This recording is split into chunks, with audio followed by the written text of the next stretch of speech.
Good evening to you, everyone. Welcome to another edition of Road to Etoudi. It's our utmost pleasure to have you in another edition of this program where we bring on board experts as well as journalists to come and talk about the 12th of October presidential election. The latest news we are having in Cameroon now is that Issa Tchiroma Bakary has released official results of the presidential elections in the Vina, that's a locality in Adamawa region of Cameroon, and also in Vuri. We'll be coming back to the details of that just very shortly. But it's been 1 week since Cameroonians went to the polls in what has been described as one of the most decisive elections in the country's history. So the National Vote Counting Commission was supposed to have concluded its work, but for some reason, they appear to have published their findings in the center region. They appear not to have published, let me be very precise. They appear not to have published their findings for the center region, which is one of the biggest in terms of number of voters. There are questions as to what is preventing the elections governing body and the Constitutional Council from getting results from this particular locality, whereas they have from other regions, including the diaspora already. These are areas that are far away from the center region where the vote counting process is taking place. But why is the process in the center region, the results in the center region still not available? So when they will make their publication, attention will shift to the Constitutional Council, which will now hear petitions before officially proclaiming the winner. But while the nation awaits Issa Tchiroma Bakary, president of the Cameroon National Salvation Front, the FSNC, has already declared victory, claiming to have won in 18 divisions, representing nearly 80% of the total electorate. He's now restricted all communication within his party and authorizing only his campaign director, who is Dr. Chris Mannings, to speak publicly on his behalf. Meanwhile, ordinary Cameroonians are so far very anxious. They are also hopeful. Others are fearful. Others are skeptical as they await what could be a very, very defining moment in the country's political history. Remember that since independence in 1960, Cameroon has had only 2 presidents. So for many, this election represents a once in a generation opportunity for change in the country. But today, I'm not going to be doing that alone. I'm going to be accompanied by a lady and a gentleman. They're already here on standby. Sandrine Yamga, our colleague, and also Bernard Ngalim, our colleague as well. Hello, Bernard. Hello, Sandrine. Hello, bonjour, bonsoir. Bonsoir Bonsoir. Mimi, bonsoir à tous. Merci à vous d'être au rendez-vous. On vous le disait il y a quelques heures, beaucoup de sujets encore à éplucher autour de l'élection présidentielle du 12 octobre dernier. Et comme on le voit, les jours ou les minutes passent très, très vite. Et puis, on est presque au bout de la publication officielle des résultats par le Conseil constitutionnel. Mais dernière nouvelle, comme Mimi l'indiquait il y a un instant, c'est que Issa Tchiroma Bakary a commencé à publier ce qu'il estimait les résultats qui sont sortis tout droit des bureaux de vote. Et il a dit dans une autre communication, bien avant la publication, c'est qu'il publierait tous les endroits autour des villes où il y a le plus grand fort d'électorat, alors qu'il le donnerait normalement vainqueur à la dernière élection présidentielle. Alors, on va en discuter de tout ceci au cours de ce programme. Merci encore. Merci d'être là. Thank you, Sandrine. Bernard, Issa Tchiroma Bakary is acting before the Constitutional Council and Elecam. Hello. Thank you, Mimi. Good evening, Sandrine. Good evening, good afternoon, ladies and gentlemen, dear viewers. It's a pleasure to be back here with you. The tensions are high and the expectations are high. Everyone wants to see where change is going to come from. And Tchiroma is being Tchiroma. He said, si vous ne connaissez pas Tchiroma, je suis Tchiroma. And he's taking the very steps that we have not seen in the past, verifying results and giving us what we need to see. And these are the results directly from the polling station. And this makes sense because when I hosted Michelle Ndoke before the elections, when she and Kingsley were talking to my audience about the diesel platform, I questioned them. Nobody's going to trust Elecam and the the results you say you are going to get from your platform are definitely not going to be admissible before the Constitutional Council. So what do you want to do with those results? And they told me it is better we have these results and give it to the court of public opinion, that is the public, to see for themselves the difference between what came out of the polling stations and what Elecam is declaring, thereby making it evident that the results from Elecam may not be valid, may not be true, may not be the actual results that came out of the polling stations. And Tchiroma is already doing that. And I'm also very happy that we're going to have Metro Sim today, who was talking on Canal 2 today. He didn't get the opportunity to clear his thoughts about the results that were reported in by Elecam to by the Divisional Counting Commission to the National Counting Commission, and the necessity to understand that the results from the polling stations, that is the PVs, are not of any significance before the National Vote Counting Commission. So I think just going to give us some more information about that, and we're going to understand the legality and the legitimacy of the results that we have at this point. Thank you so much, Mimi.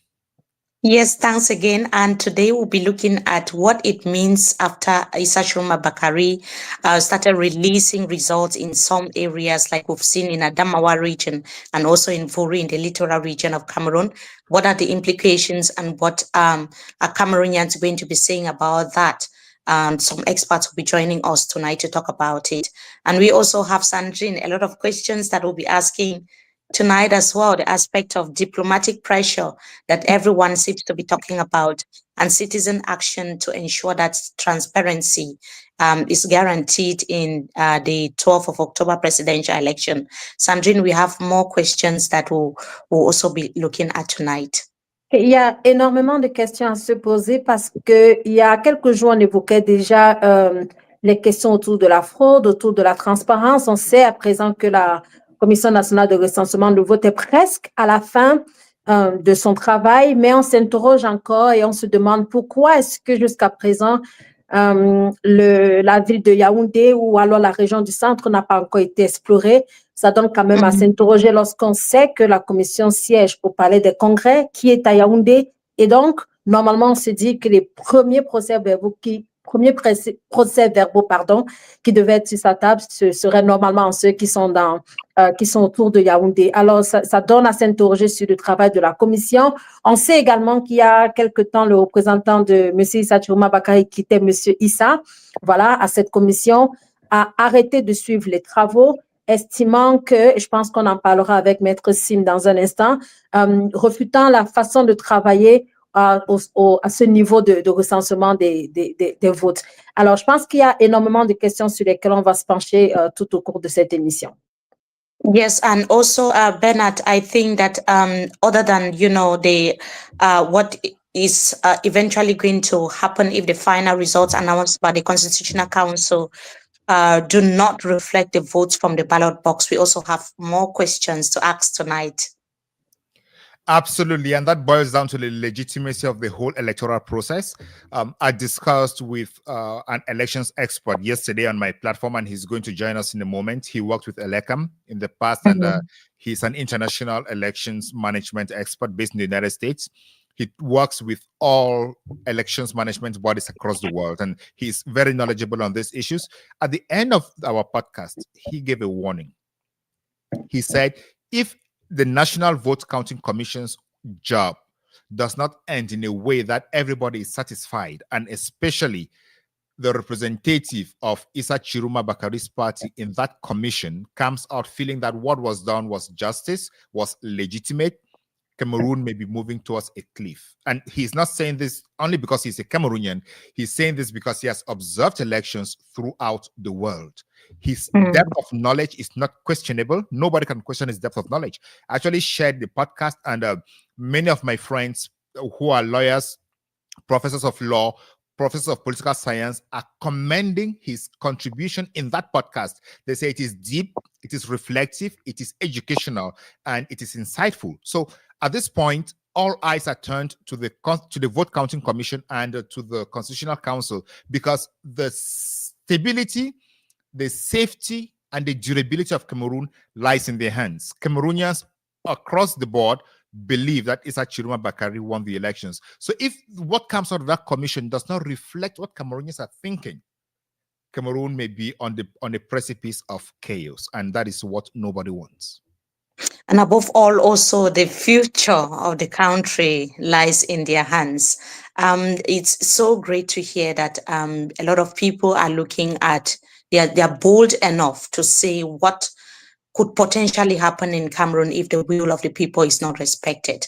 And we've seen a lot of legal minds, legal experts, political scientists, analysts, and even activist politicians themselves have been speaking up about the same thing. It means that it's actually a big problem if that is not looked into by those who are supposed to be releasing the results, like the National Vote Counting Commission and the Constitutional Council. But just to tell our viewers that this program is being streamed on the platform of Beyond Africa podcast, and also Mefo Info and the Cameroon News Agency platform on YouTube. We are also streaming live on the Twitter account of Rebecca Enonchong.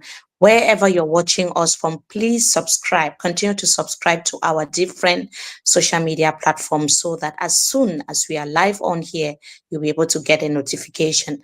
And please keep commenting, keep sharing as well. Share this particular live stream with all those in your neighborhood, in your localities, wherever you are watching from. Please share so that we can have more and more people to join this important conversation tonight.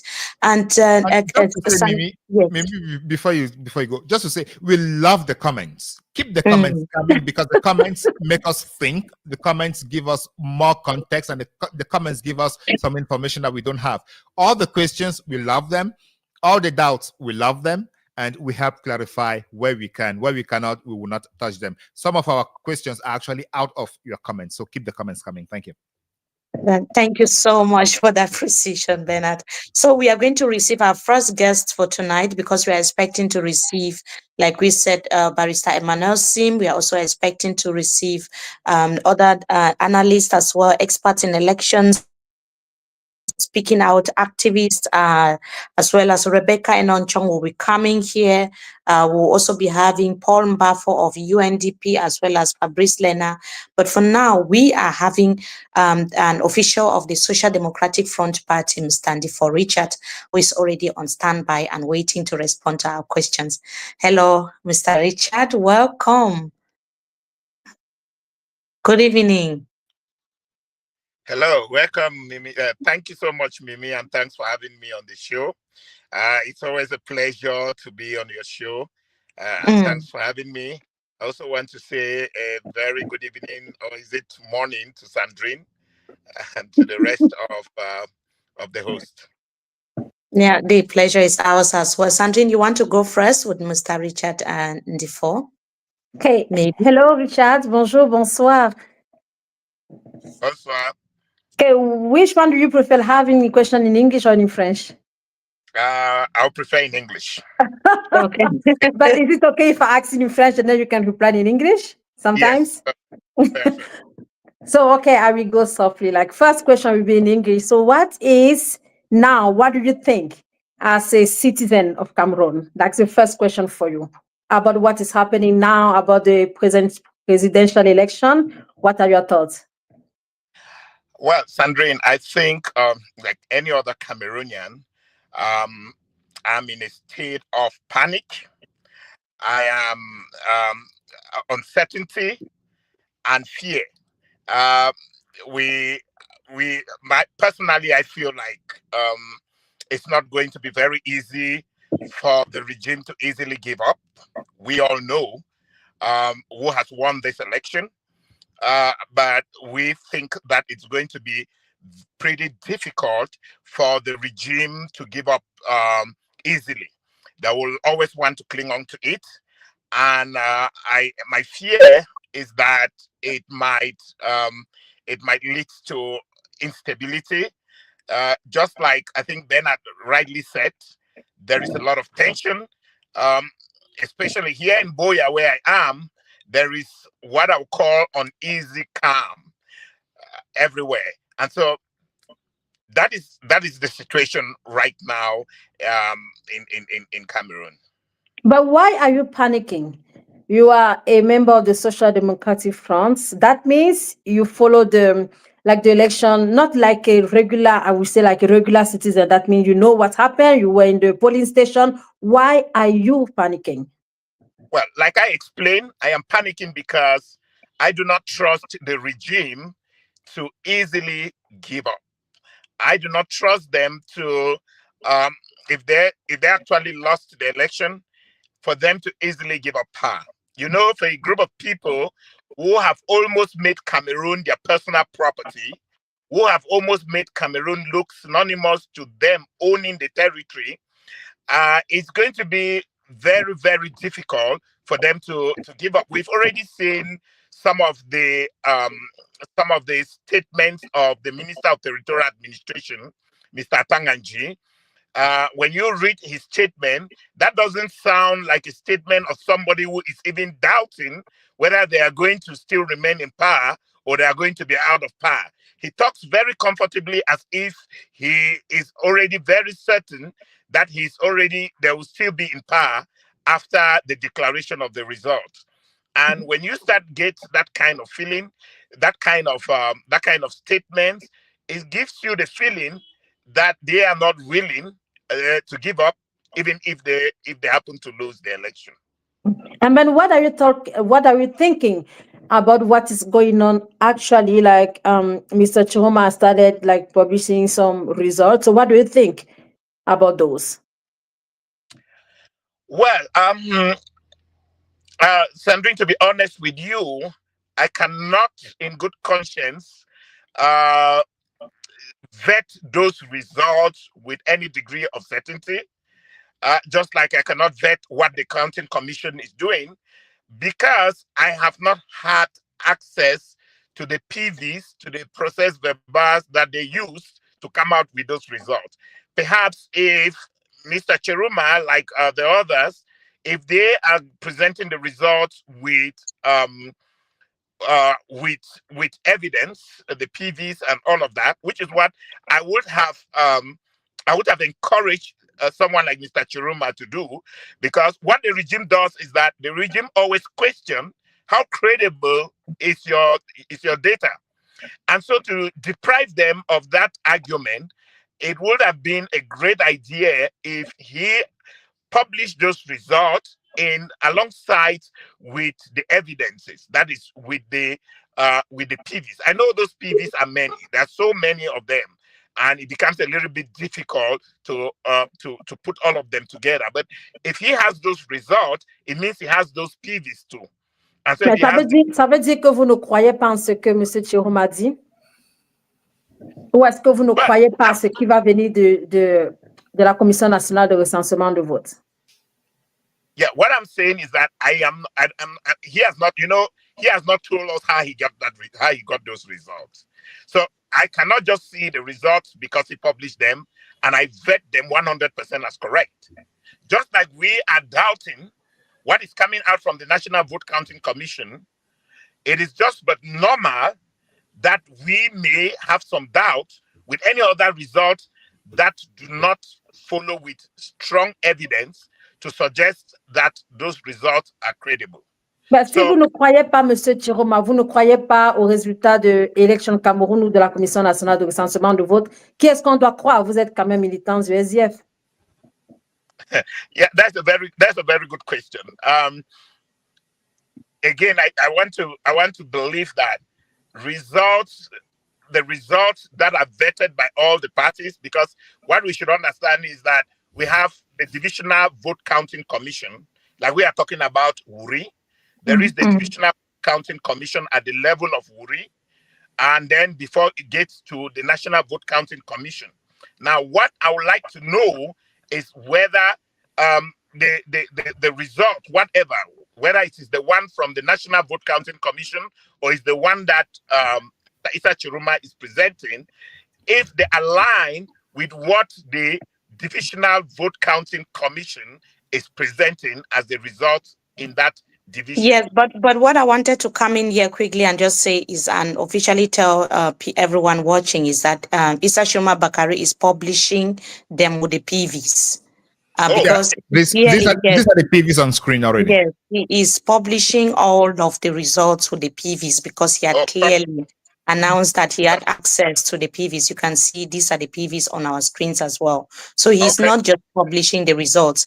But Mr. And for Richard, I've been seeing you being very vocal on your social media platform. You've made posts saying a national disgrace, and you've also said things like Cameroon has suffered decades of silence and manipulation.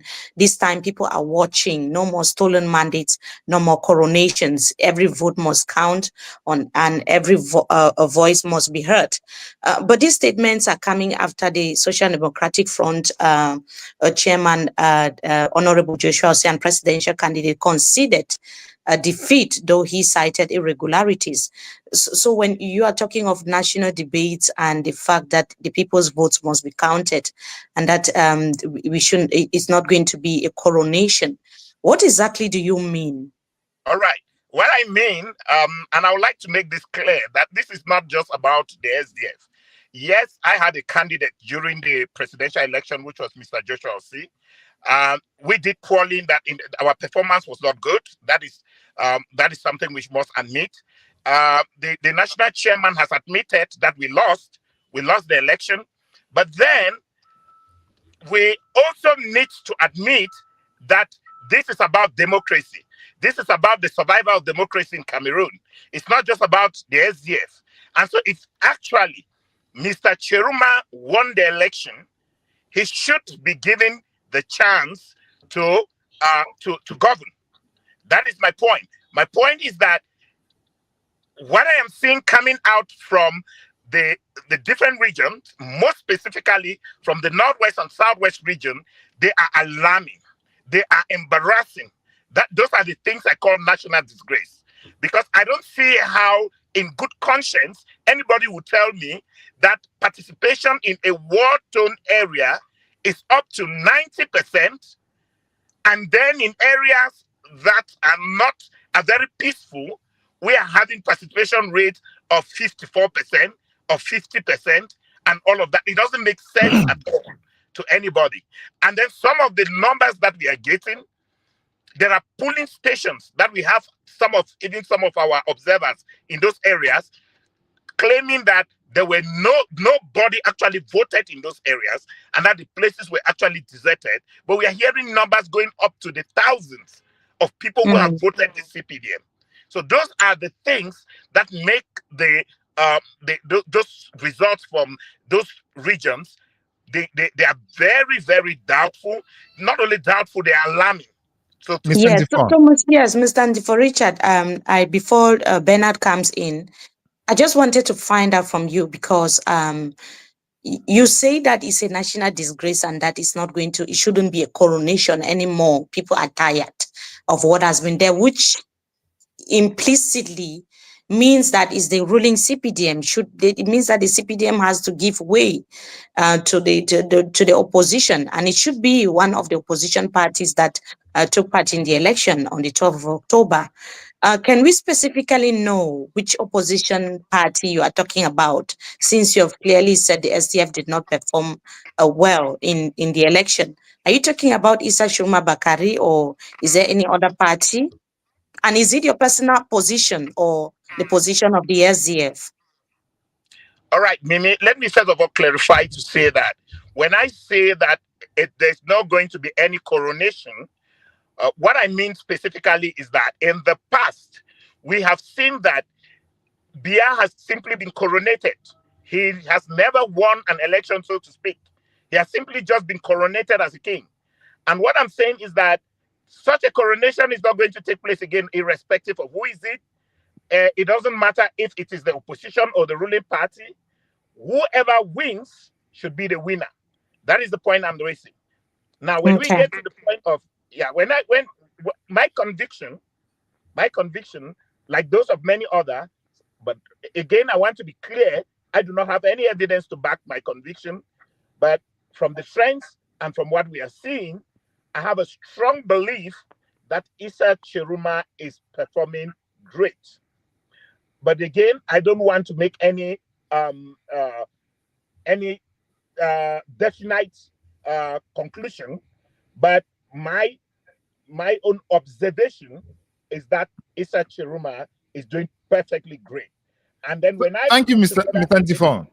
Yes. Mr. Ntifon, thank you for that. Does that mean that the chairman and the candidates communique was not communicated within the party, or how did the party arrive at the conclusion that the chairman lost the elections?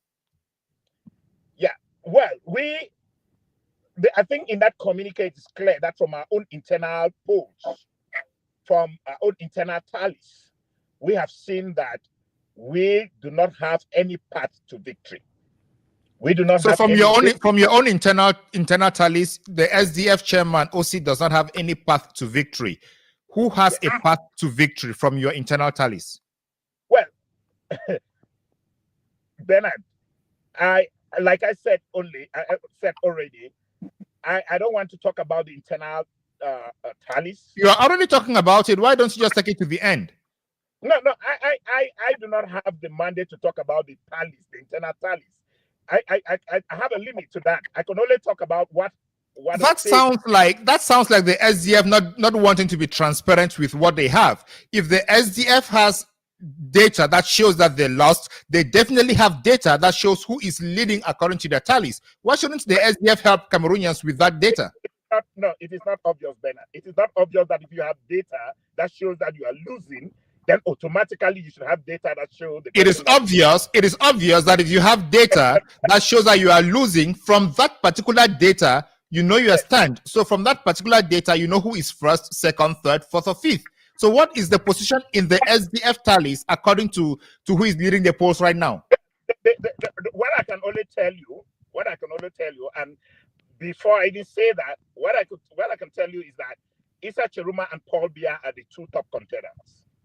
Those are the two top contenders. That one is very clear. But to tell you that this or that person is leading, I am not privy to that information. Okay, thank you. Okay. Thank you. Let's go to another question that I have. Yes. So I just wanted to follow up on that, Bernard, because it's quite interesting. Sorry for interrupting, but if the results are officially released, Mr. for Richard, I know you as someone who I've always known you as someone who stands for what you think is right. If the official results come out and the CPDM is winning, the CPDM candidate who is President Paul Biya is winning, what will you do? What will you do? Let me talk about you first before the SDF, because you're here on individual capacity. Exactly. And that is what I wanted to make clear to Bernard, that I am here as for Richard. I am not here representing the SDF, so to speak. And the reason I'm not representing the SDF is because I am not privy to those data you are talking about. I am not working at the call center in Yaoundé where those tallies are being populated. So I cannot give you any concrete evidence or any concrete facts about that. Now, coming to my personal opinion, I already said very clearly that my personal observation is that Tchiroma is leading. That's my personal observation. I was around Boya here. I was moving from one police station to the other, and I saw all what was happening. Then again, the simple fact that we have the result from the Northwest and the Southwest with alarming figures, unrealistic figures, I can already start feeling like whatever will come out from the Constitutional Council is not going to be the will of the people. And I do not think personally, conscience, I am going to validate those results. Bernard. Yeah, thank you so much, Mr. Ntifon. I just wanted to follow up on your statement about the voting in the Northwest and the Southwest. You are scrutators, or your polling agents, or your party representatives have told you that the reporting we are seeing does not represent what actually happened. That's the number of voters. Does your party have any PVs, any result sheets that they can put in the public domain for us to appreciate this? Because I am from Bui. I see the results from Bui. I know what is happening in Kumbo. That 16,000 people cannot go to vote in Kumbo or in Bui division. So can we have that, the data from the SDF at least? Can you request that from your party to put that in the public domain? Well, I believe that the party can do that. But again, I do not want to speak on behalf of the party. Yeah, please. After this podcast, could you go to your party and say, Cameroonians through this platform are asking for that data? We need to see it. Absolutely. I promise you, I'm going to do that internally. I'm going to ask that within our next forum. I'm going to present this in that forum. And in fact, I've been doing so. I've been receiving the same comments you are talking about. And when I got those kind of comments, I forward them directly into our next forum, and hoping that whoever is in charge of that is going to respond. But just to make it clear that I am not part of those who are doing the tally, and so therefore it will be unfair to the party for me to be speaking in that capacity. We respect your honesty about party representation, and we want to keep that very mindful of the fact that you are not speaking for the party. You are speaking on your own recognizance, but still, you know what is happening in the party. Thank you. Okay, just a question about it, Richard. Alors, est-ce que c'est une démarche que vous pensez que tous les partis politiques devraient faire en ce moment? Ça veut dire qu'on est dans un moment un peu critique où la Commission nationale a des résultats, où des personnes estiment que cela vient des Cameroun, ces résultats auraient été falsifiés.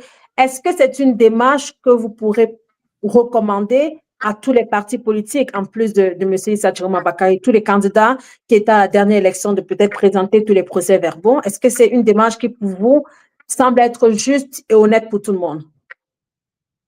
Yes, I believe if I got you clearly, I don't know if I got your question clearly. I'm sure you're trying to find out if it is right for the candidates to put out the PVs the result at their disposal, to put it out there in the public domain. Is that absolutely? Yes. All right. So what I will tell you is that personally, I feel that it is an obligation for these parties and for the purpose of transparency, because we are living in a context where it is shrouded with a lot of distrust. It's shrouded with a lot of fear and panic, like I mentioned. It would be just normal for these political parties to put out the PVs and those results out there in the public domain. Nothing in the law, don't mind what Atanganji said, nothing in the electoral code forbids people from putting out those results. And so therefore people are free to put out those results. The only thing that the electoral code says is that it is only the result from the Constitutional Council that is going to be official, or that is going to be officially recognized.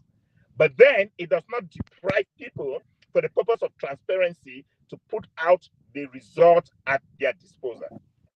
Okay. Bien, alors aujourd'hui, la position du SDF, comment est-ce que vous l'entrevoyez? Est-ce que le SDF devrait prendre position sur tout ce qui se passe encore autour de la présidentielle? On sait que M. Joshua aussi a déjà reconnu que les résultats ne lui étaient pas favorables. So, qu'est-ce que vous pensez que le SDF devrait faire dès maintenant?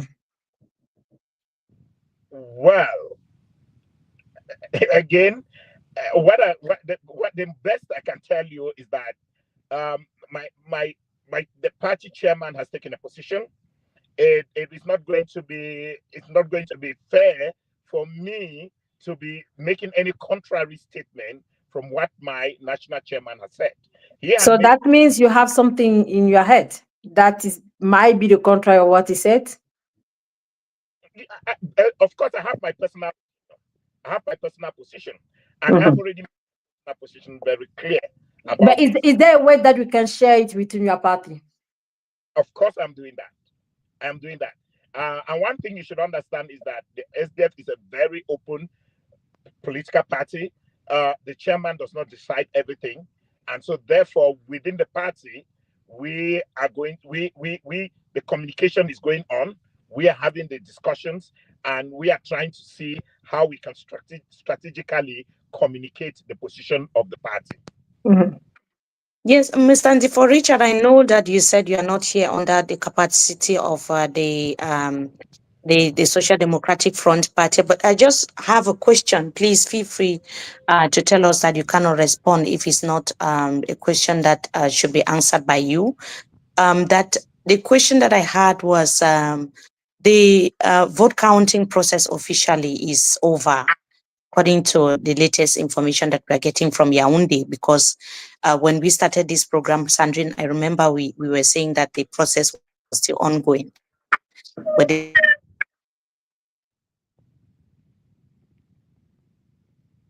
declarations of the Social Democratic Front Party chair saying that the will of the people should be respected. He was talking about irregularities and that, making a lot of promises as a leader, that the leader that he is. And some Cameroonians who read what Honorable Joshua Osei said were kind of hopeful.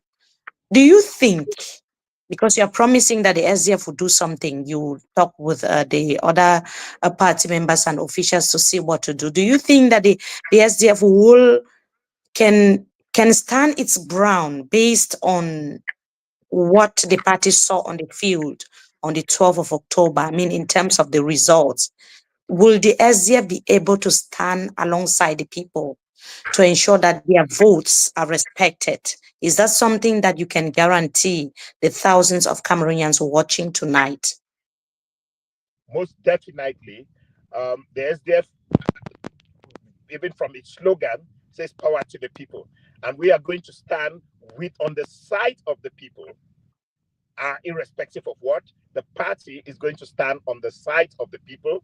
They are going to stand in defense of the right of the people's voice to be respected.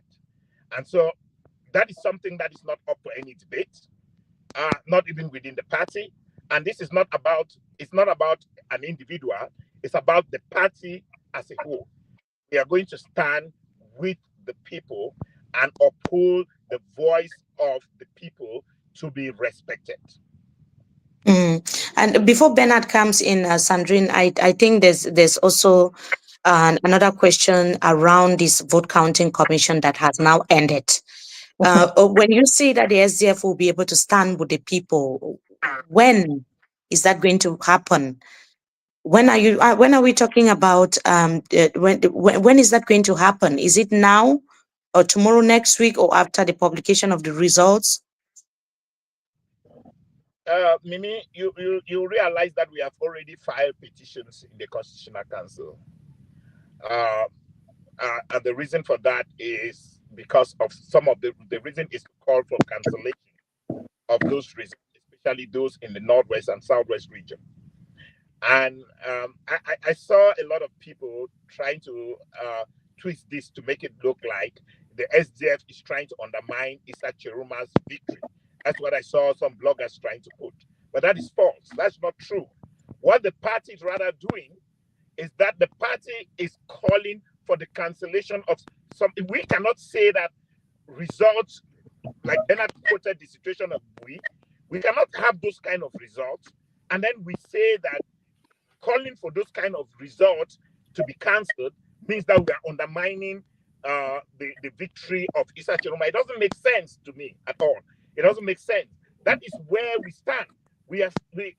By saying that those alarming figures, those figures that are unbelievable, should be cancelled, it means that we are standing on the side of the people. We have already started doing that by filing this complaint at the Constitutional Council, calling for the cancellation of those very ridiculous figures that are coming from the Northwest and Southwest region.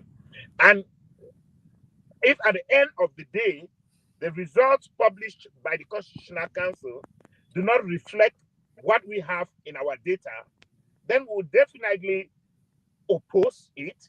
We'll definitely stand against it. We'll speak out against it. And probably, hopefully, that's what I'm hoping, the party is going to present the results, publish the results that we have in our publication. Thank you so much, Richard. In fact, calling for the cancellation of the results in the Northwest and the Southwest regions would definitely play to Issa Tchiroma Bakary's advantage if those results are if the elections in those two regions are annulled, because since all the results played into Paul Biya's favor, that is going to take votes away from Paul Biya, and that would mean Issa Tchiroma Bakary would maintain his lead. So we're not here to be aggressive on the SDF. We're just here to make sure that the population understands where we stand. And to the viewers, please, we have these guests because we respect them and we know that their contribution is valuable. You can disagree with the guests, but please, no insults. Thank you. Richard, at this point, we are facing a situation where everyone understands that maybe the Constitutional Council is not going to declare results that reflect what came out of the ballot box. Your candidate has already realized that, or the SDF has realized that your candidate lost the elections. And the leading candidate has said that if the Constitutional Council does not proclaim results that align with those of the ballot box, he's going to stand up against those results. So far, your candidate has not said who won, but if push comes to shove, is the SDF discussing anything about joining Mr. Tchiroma to ensure that the Constitutional Council reach the right results, or that if they reach the wrong results, the rightful winner is installed as the president of the republic? Yeah, Bernard, that is what I've been trying to explain here, that our goal is to ensure that the rightful winner is declared as the winner, and that the rightful winner is installed as the president of the republic. We stand with the results, the voice of the people. Whatever the people have decided should be respected by the National Vote Counting Commission and should be respected by the Constitutional Council. And if the Constitutional Council does not respect those results, and the FSNC and Issa Tchiroma Bakary are taking all the necessary measures that they believe they have at their disposal to ensure that the Constitutional Council, or that the Issa Tchiroma Bakary is installed as the next president of Cameroon, is the SDF willing to cooperate at this point? Because before the elections, the SDF said they are not going into any coalition. Can they join a coalition at this point to ensure that the opposition leader is the next president of Cameroon? Bernard, let me inform you that the SDF already had a coalition even on the field or during the election. Let's look into the future. Let's look into the future, yeah. Yes, we monitored the elections with all the other candidates. So we already started collaborating with the other opposition parties. Again, we are willing to stand by Issa Tchiroma. If Issa Tchiroma is actually the winner, if he's actually the voice of the people, and the Constitutional Council ends up not declaring him as the choice or as the winner, we are going to stand with him to defend his victory. All right. Before Sandrine comes in, are you on the scale of 1 to 10? Where do you stand on the fact that the Constitutional Council can actually declare the person you believe is the winner, that is Issa Tchiroma Bakary? What is your trust for the Constitutional Council? 1 on 10. 1 on 10. So by this, we are expecting that you are lobbying your party to support Issa Tchiroma Bakary to fight for his victory. Is Absolutely. that a point? All right. Thank you, Sandrine. Question pour vous, Richard Difo. Quelles seraient pour vous les réformes que le SDF devrait prendre dès maintenant? Il y a eu beaucoup de discussions et je me souviens, on a eu une discussion avec M. Joshua aussi sur cette plateforme et il a affirmé qu'il avait beaucoup de stratégies, il savait quoi faire parce qu'ils sont habitués au terrain, à l'élection présidentielle, mais ça semble ne pas avoir fonctionné. Quelles pour vous seraient les bonnes réformes, les bonnes décisions que le SDF doit prendre pour les échéances futures? On a les municipales et législatives qui arrivent bientôt. Yes, Sandrine. I think the very first thing we need to do, that I believe we need to do as soon as possible, is for the National Executive Committee of the party to meet as soon as possible. During that meeting, it is my hope that the members of the National Executive Committee are going to look each other into the eyes, be frank to each other. We evaluate what went wrong, what we failed to do, what we would have done differently. We evaluate all of this, and then we adopt recommendation moving forward. But do you actually believe of the chances of the SDF, like in a like political like map in Cameroon? Yes, I think that I hope and I believe that immediately after our evaluation, the SDF is going to have a rebrand. SDF is going to rebrand itself. It's going to completely adopt new strategies, new approaches in the way it does things. I think I must be honest with you to tell you that the result is a punishment to the party. The result is it's something that I should be telling you, but it's something that's obvious that the electorate have told us that what we were selling was not what they needed. And so then we need to go back to the drawing board and look at each other into the eyes and ask ourselves, what are we going to do next moving forward? And I think that we have some very great minds in the SDF.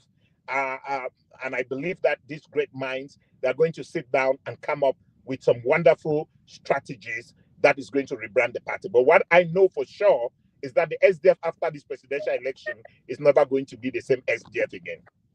Pensez-vous que le SDF doit regretter, est-ce que, je ne sais pas si je dois dire son attitude ou son comportement, avant, ça peut sembler être des mots un peu durs, mais est-ce que vous pensez que le SDF doit regretter de n'avoir pas voulu faire coalition avec les autres partis en liste lors de la présidentielle dernière? Yeah, that's a difficult question when you say the SDF. The SDF is not one person, you know. The SDF is not me. It's not the national chairman. It's a whole lot of people. Maybe. But in your point of view, do you think that was something that you should have been looking for, like thinking about? Yeah, personally, I believe very strongly that it was a mistake.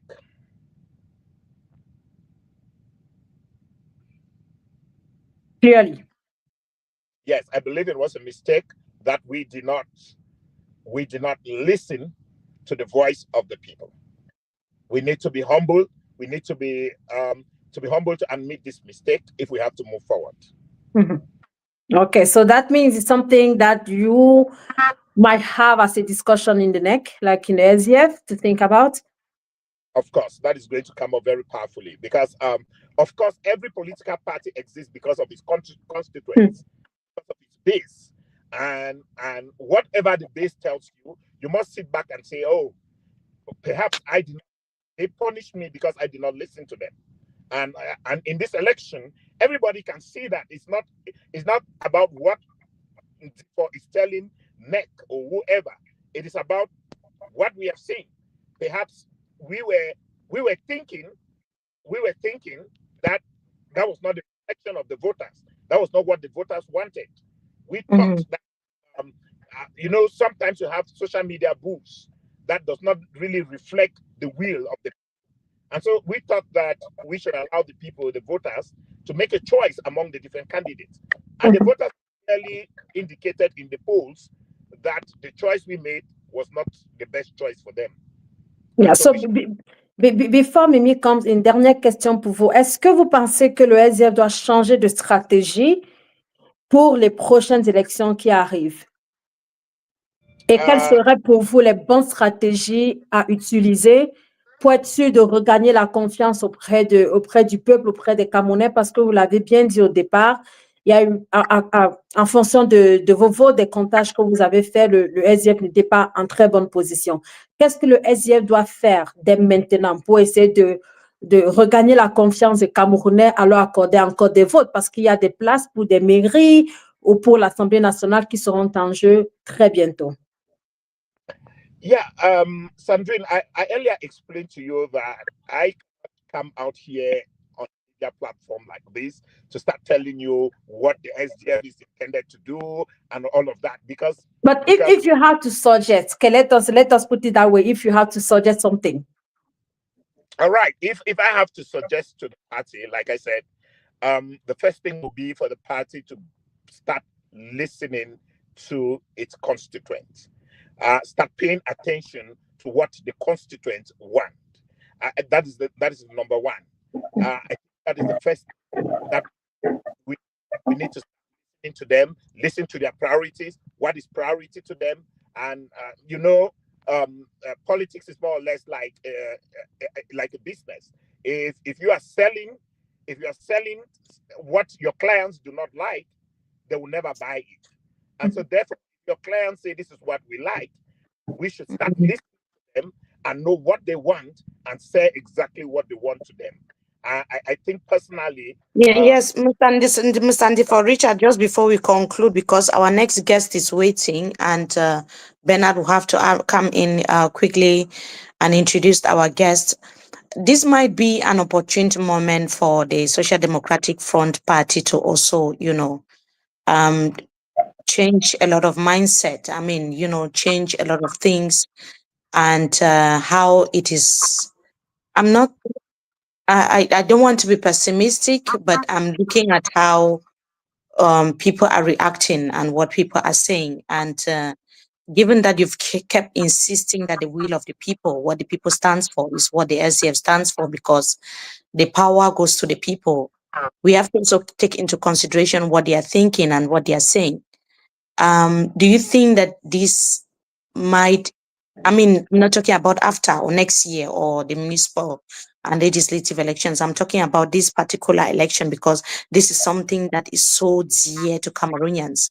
For the first time, they have some sort of hope that something can change. Do you think the SDF will be able to seize this opportunity to make a difference in the country's political landscape and stand out from all the other political parties and listen to the people and do something different? Do you see this happening? Yes, that's what Mimi, I said. The SDF is going to do what is right.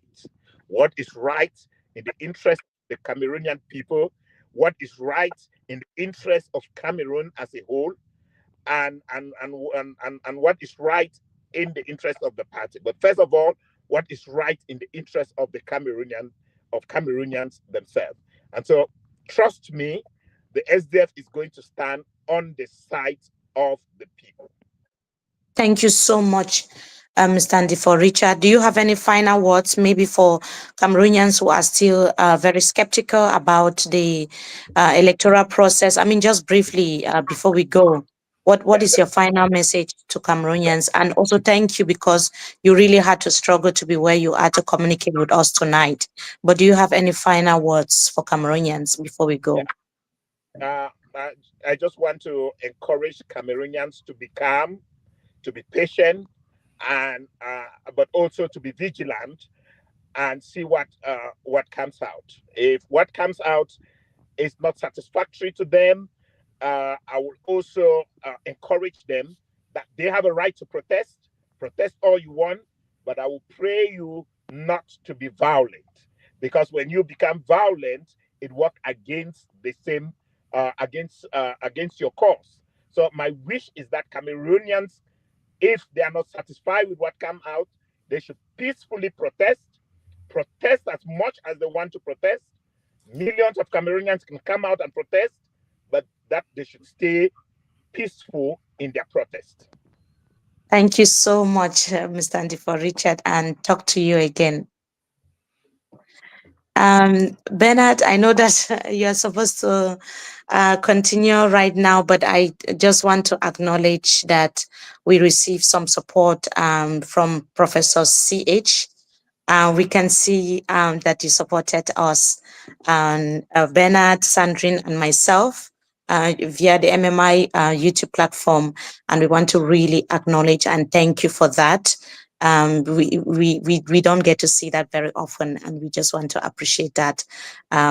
You thought about us, you thought about the three of us hosting this program tonight, and we just want to say thank you. I don't even have words to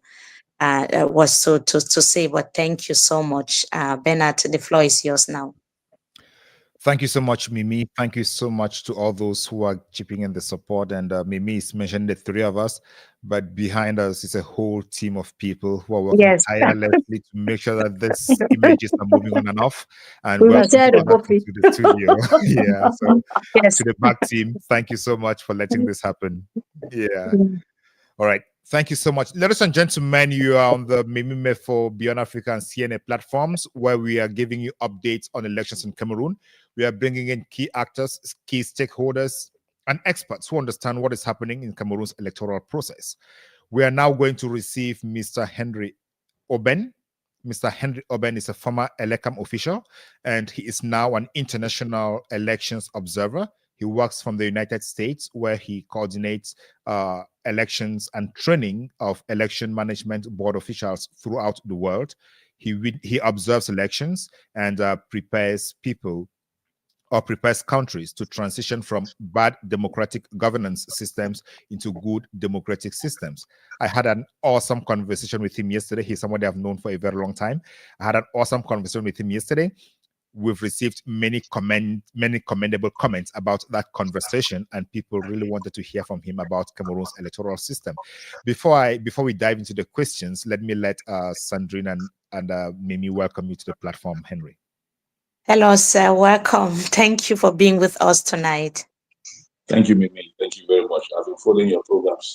So many of them are very interesting programs that you got there. Merci, Thank you. bonsoir et bienvenue à vous, Monsieur Henry. Merci, Sandrine. So thank you and welcome to this platform, Henry. We had this conversation yesterday, and before the conversation, the final vote counting commission had not concluded their report. We've just received reports now from CRTV Web on X platform that the Central Region and the diaspora that were pending have already rounded up. So what are the next steps? What should Cameroonians be expecting after the constitution, after the counting is ended? Thank you again, Bernard. The National Vote Counting Committee will have to make their reports to the Constitutional Council, right? And by now, the Constitutional Council must have been working on every petition that they have received, even before the report from the National Vote Counting Commission comes in. So now it's just to look at the report from the National Vote Counting Commission, any petitions, and decide if the petitions are receivable or not, and inform the parties on the dates of the hearings. I think that should take less than 5 days. So that's what is expected now. Yeah. For the Constitutional Council to meet in plenary and start discussing the petitions that they have received. Does that mean ELECAM is already out of the electoral phase? Well, ELECAM is not out, because even during the petitions, ELECAM will still be caught up, right, to respond on certain questions that may be posed by the Constitutional Council. So for now, within this period, the ELECAM lawyers are also putting together. They must have received the petition that have been sent to the Constitutional Council, and they're also putting up their arguments as well. Okay, Mimi.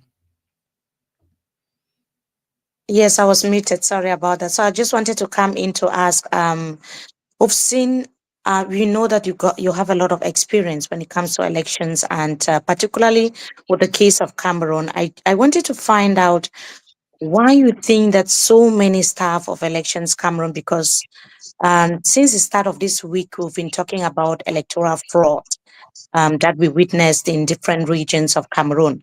Why do you think that some of the staff are involved in election fraud? Is it a political pressure thing, or is it just corruption that is has always been a big problem in Cameroon, or is it out of fear?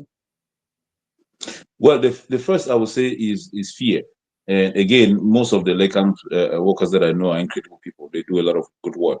But I would say it's pressure and fear, because sometimes it goes beyond their control, right? It goes beyond their control. Sometimes it involves families. Sometimes it involves threats, and so sometimes it's just things that they themselves cannot actually control. But I think the most important is the pressure that they receive, especially from those in government. Mm-hmm. And also we saw a lot of, When you say that it's out of fear, do you mean that there's where's the fear coming from? Is it from the government side, or is it from Elections Cameroon side, or what is the end game? It's mostly from government. You know, Mimi, in the US and in most of these developed democracies, you have workers' unions, right? Where a worker can go and complain and be defended.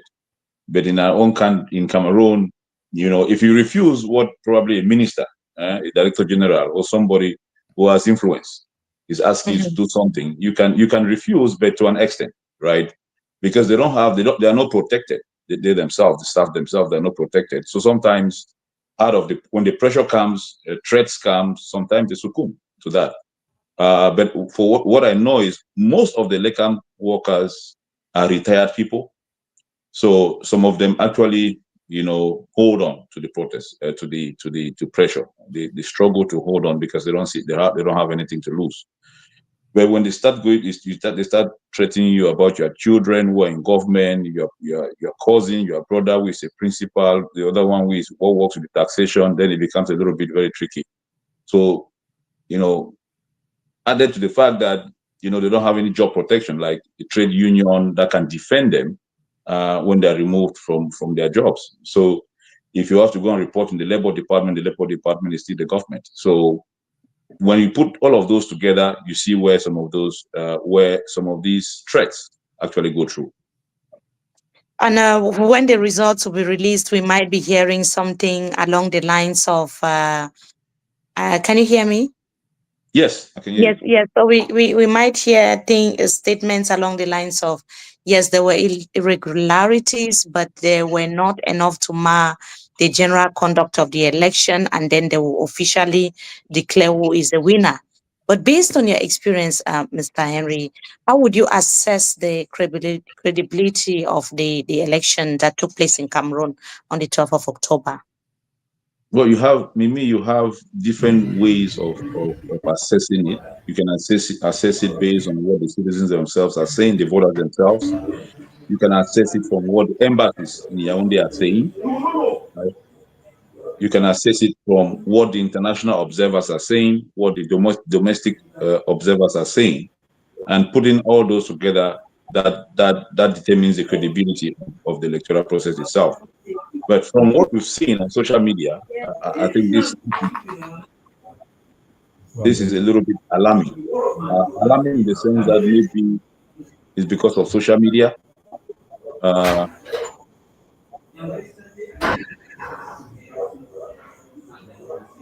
Are you there? Can you hear us? Yes, I can hear you. I'm Okay. hearing some noise in the background. That's why I paused a little bit.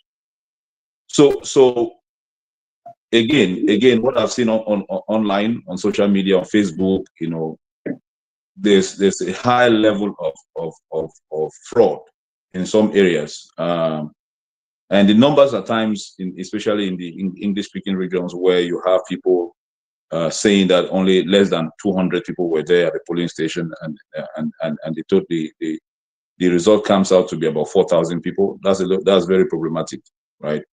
Now, when it comes to the international community, especially with the African Union, they will send 2 people in the Northwest region, and the 2 people going to the Northwest region will end up in Bamenda, and will not go to Jakiri, will not go all those areas where those complaints are coming from.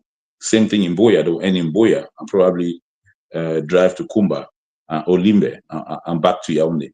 So some of those things they will only filter them from social media and see what is happening on social media and try to verify the credibility of the sources on social media. That's why sources like you, maybe, are very important. You may not know, but I'll tell you that if you have Commonwealth observers in Cameroon, the EU observers in Cameroon, African Union observers, the areas that they cannot go to, they will count on a report from credible media sources like yourself to know what is actually happening there. And they will put it in their report that we did not go to this area, but from credible sources, this is what happened in these areas.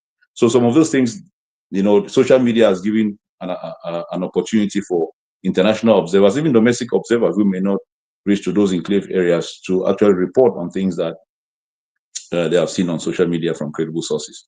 So overall, to me, I have not seen all the results. Like we made the statement you used that what may be reported will be that, yes, there were irregularities, there were malpractices, but they were not to the extent that they will impact on the overall results. That's things that we do as election observers, as election practitioners. But again, it's about the numbers. It's about the numbers. For us to do that, we look at the numbers first. If, for instance, you're covering 18 divisions that make up 75% of the voting population, and then you have irregularities in, say, 30% in those areas, then it becomes very problematic. Then that statement will not hold there, right? So you always look at the probabilities of that statement to be true before you use it. So to me, I would say, based on what I've seen, that it would be very unlikely that such a statement will appear in any report. Okay, toujours basé sur votre expérience avant que Bernard arrive, comment est-ce que vous pourrez comparer le processus électoral tel qu'il se fait au Cameroun et ailleurs? Well, the process in Cameroon is the same, almost the same like any French African country. Okay, in Togo it's even worse, right? In some other countries it's even worse, but in some other countries like Senegal, it's a little bit transparent. Transparent because the international community is investing a lot of money in civil society in Senegal.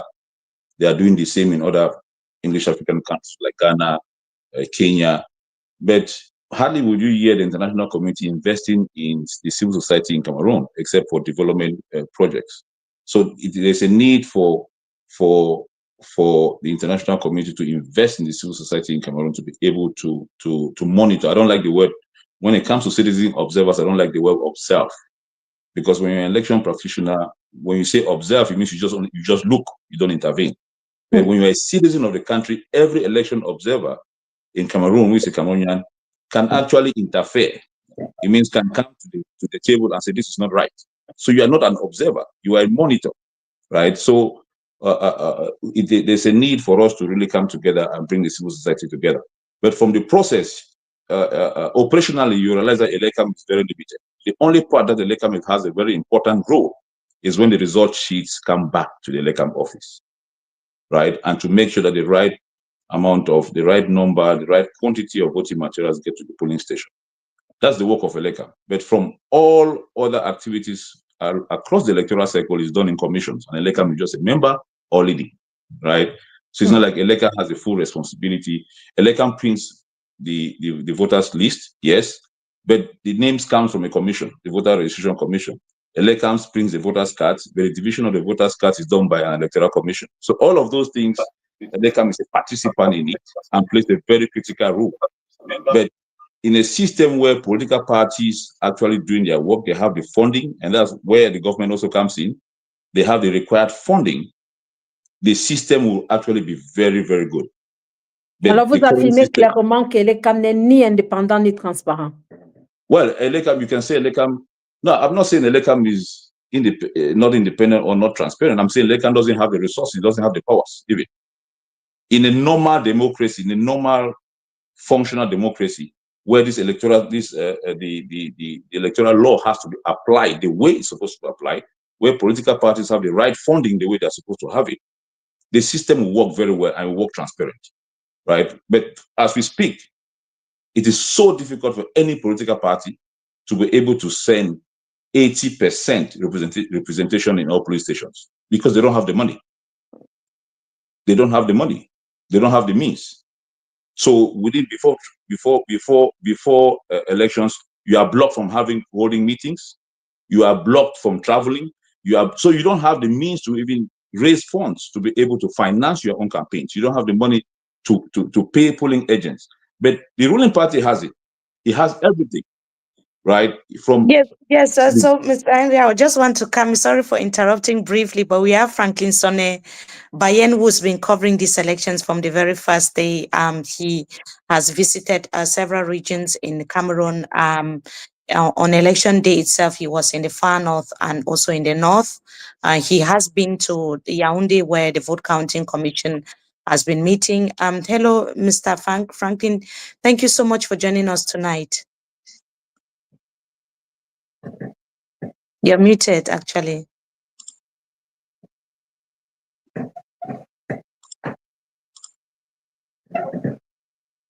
You are muted. Yes, you are unmuted now. Yes. Yeah, so I was saying it's always a pleasure. I wish I had the time to be here all the time. I have a lot of respect for your show. So I love to be here. We love to have you as well. But I just wanted you to respond because we could hear Mr. Henry saying that elections, Cameroon is not having enough resources sometimes, which could downplay the organ's credibility and so on. I was just wondering whether you could come in to tell us if elections is not having the needed budget, who does? Because this is an institution that is funded by the government itself. Well, I do not think it is, when we're talking about elections, are we talking about elecam? I haven't heard that there is any concern about the resources at the disposition of elecam. It is perhaps the candidates or the political parties that are underfunded. If you can imagine that a candidate pays 30 million to qualify as a candidate and receives 30 million, and by this 30 million we have 15 million to run the campaigns. I don't know what the rest of the 15 million is meant for.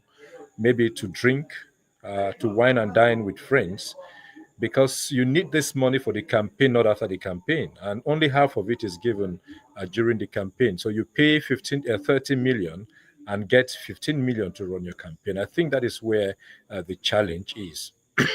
I do not think it is the level of Elecam. Elecam is funded by the government.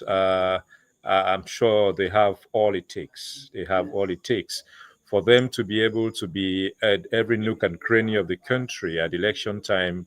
It suggests that they have the means to be there. And of course, that I don't think I'm teaching anyone anything. That Elecam is really not the organizer of the election. They are just a secretariat of the election. They handle the paperwork and hand it over to more competent institutions like the Constitutional Council and its the Vote Counting Commission. Elecam is only excuse me, it's only a secretary. Yeah. Are you okay, Franklin? Sorry, Franklin. Sorry. Are you all right? Because you're muted now. I'm You might maybe have to like drink a glass of Maybe water. That have a might help. I'm glass all of- right. I'm all right. We Okay. can carry on. Okay. Okay. I just choked.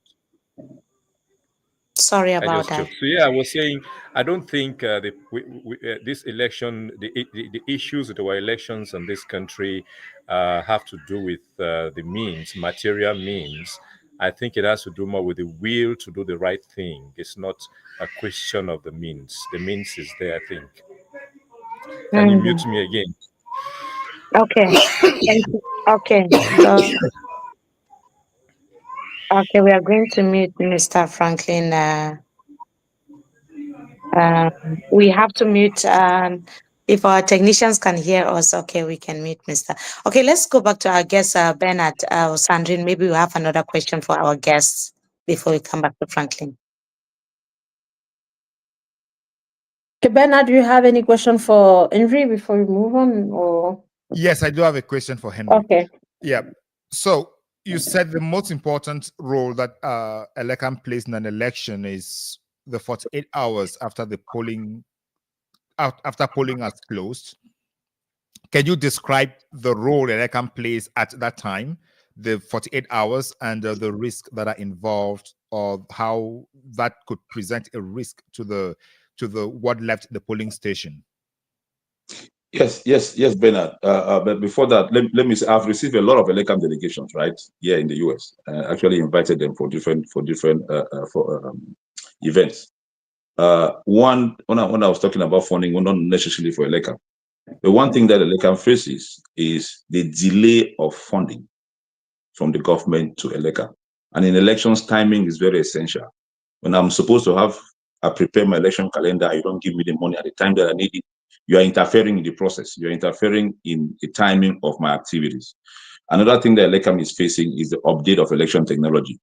The lifespan of any election technology is 10 years. And we started voter BVR when 2012, 2011, late 2011, 2012 is almost 14 to 15 years. And so some of the equipment that I see using now to vote, to register people, and even used to produce cards is obsolete.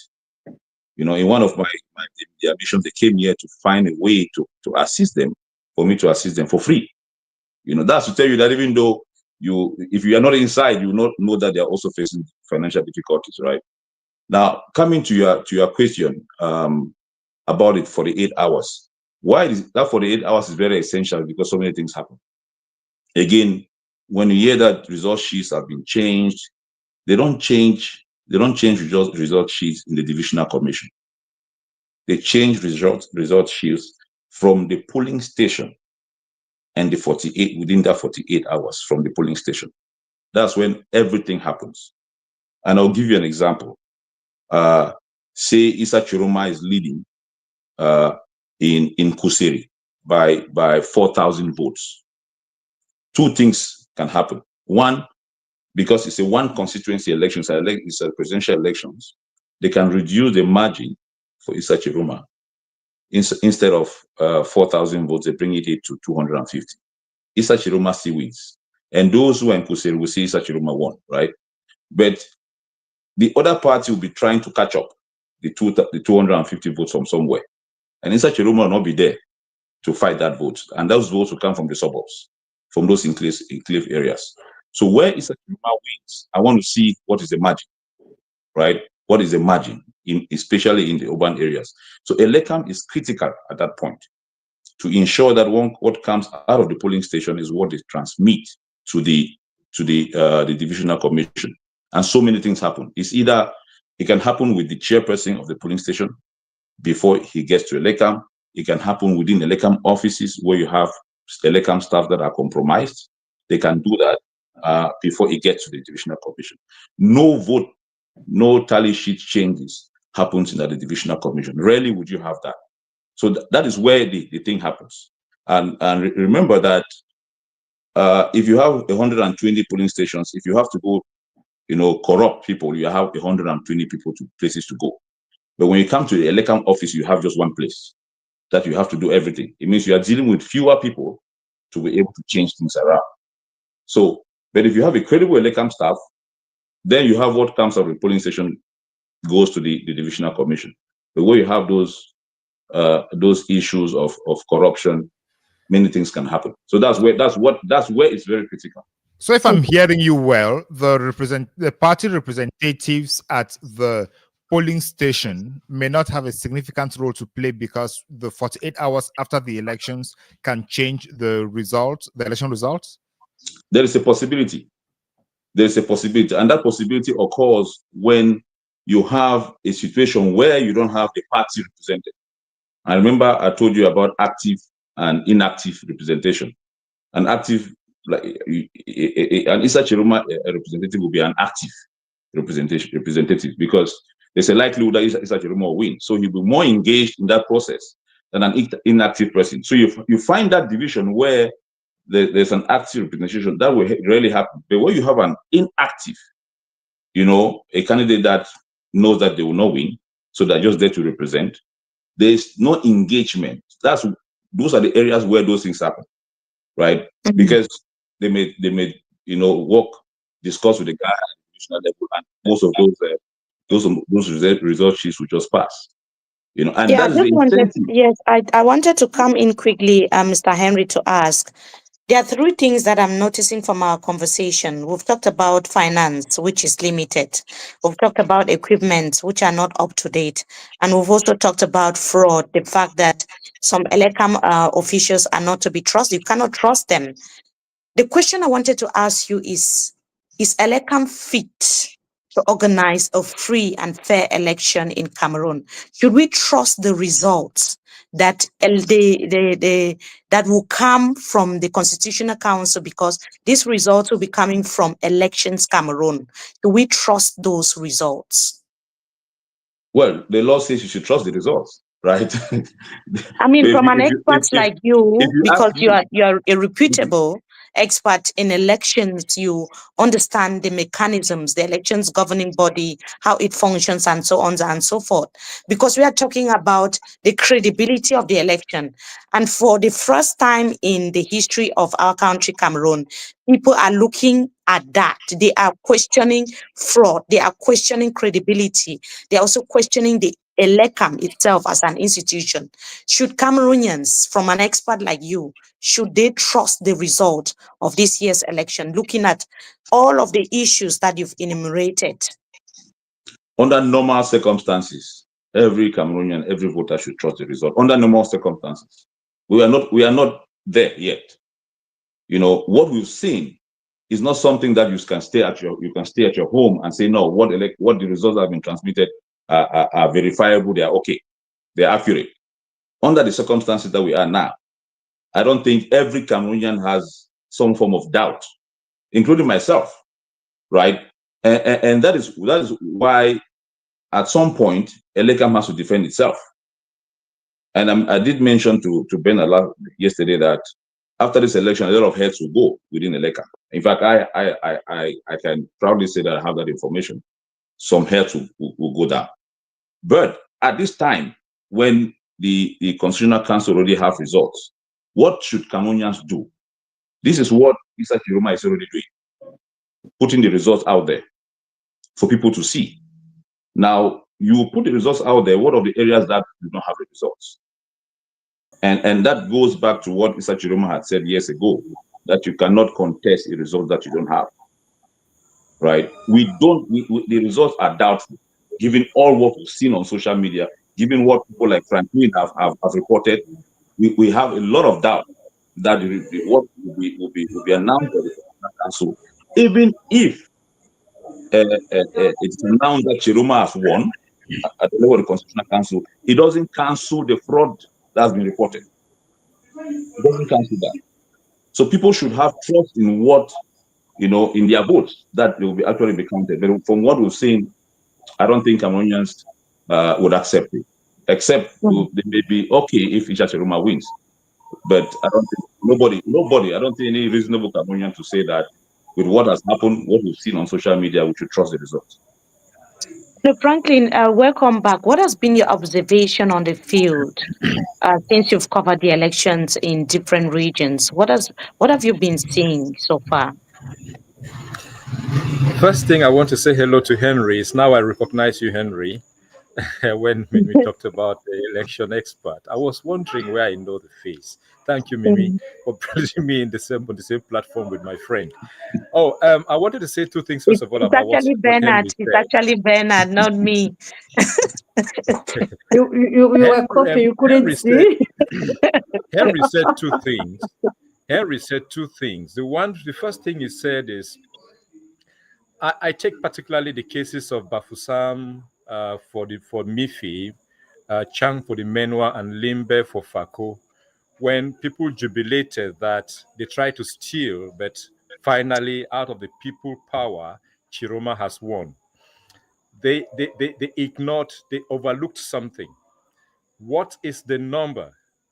Now, if you give Tchiroma, let's just take, for example, I know that in Limbe, the official figure that left the divisional commission was 50 point something percent for Tchiroma and 37 point something percent for incumbent Paul Biya. The SDF that we are in, Limbe will not be a problem to the SDF. Alex Ngepi of SDF, who used to be with MRC, says by their sheets they have, the return sheets they have, Tchiroma has in Fako division and Paul Biya 15%. Now you see Tchiroma, by the official figure, Tchiroma lost something like 12 to 17%. and Paul Biya gained something like 20% or 22% in Fako division alone. And people are jubilating that Tchiroma won. It is not a parliamentary election. It's a one constituency election. And those additions are adding up to a candidate who may have big wins elsewhere, be they real or fabricated. That's number one. Number two, the law says, and this is something that Henry said, the law says that in case of a discrepancy, the copy of the result sheets that election has is the authentic one. Now, if you tell me, Henry said it, you can fight the fight at the level of the polling station. You can even fight it anywhere else. At the vote counting commission, one group of people are reading the results. They are people of Eleka.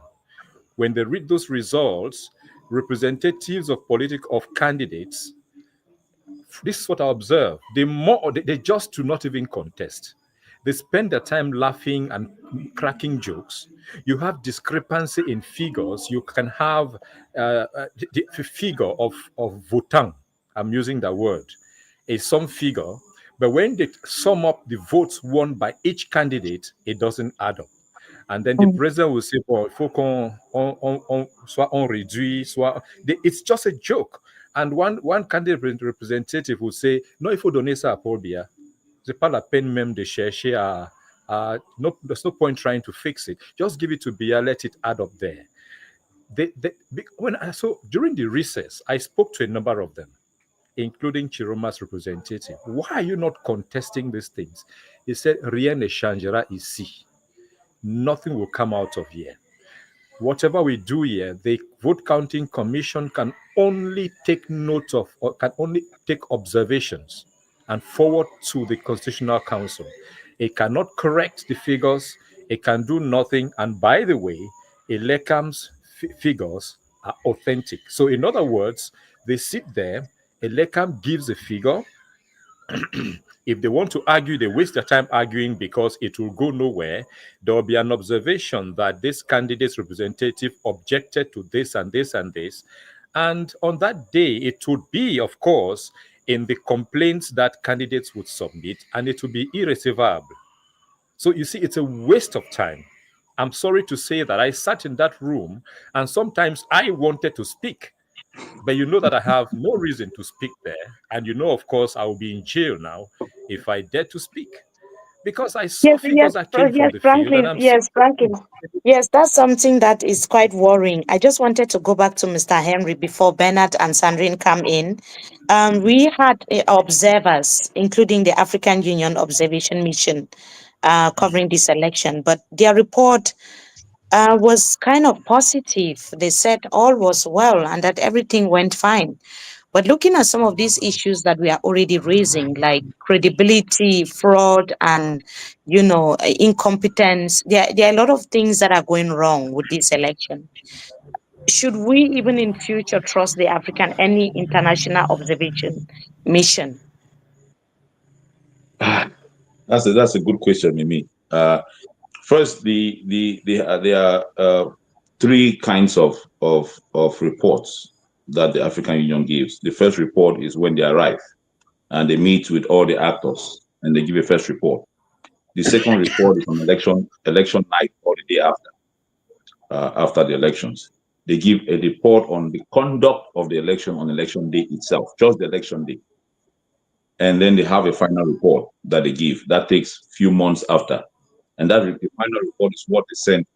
In the case of the African Union, they send to all the member states, at the embassies of all the member states who are in Addis. So the final report will carry most of the irregularities, what they have seen as malpractice. The final report will capture all of that. And usually that final report is not very publicized as the way they have this preliminary report is publicized, because they do that in the capital. But the final report will carry most of the irregularities that they have observed, the ones that they have seen on social media. They will list them and they will make recommendations. That's what they send to all the countries in the African Union. The same thing with the Commonwealth and the same thing with the EU. Those that do not usually send reports to countries are like the Qatar Center, NDI. They will send reports to the State Department or the Congress, but they don't send reports to other countries. So the report, sometimes the first report that you see, especially the one after election day, is usually sketchy, one-page report. This is how the conduct went. No major issues happened. We hear isolated cases of violence. So those are the terms that are used in that report immediately after the election. So you may not, what you may be looking for, you will not see it in the first report. But most of the things that you mentioned about fraud, malpractice, or violence will be featured in the final report that they'll be sending out.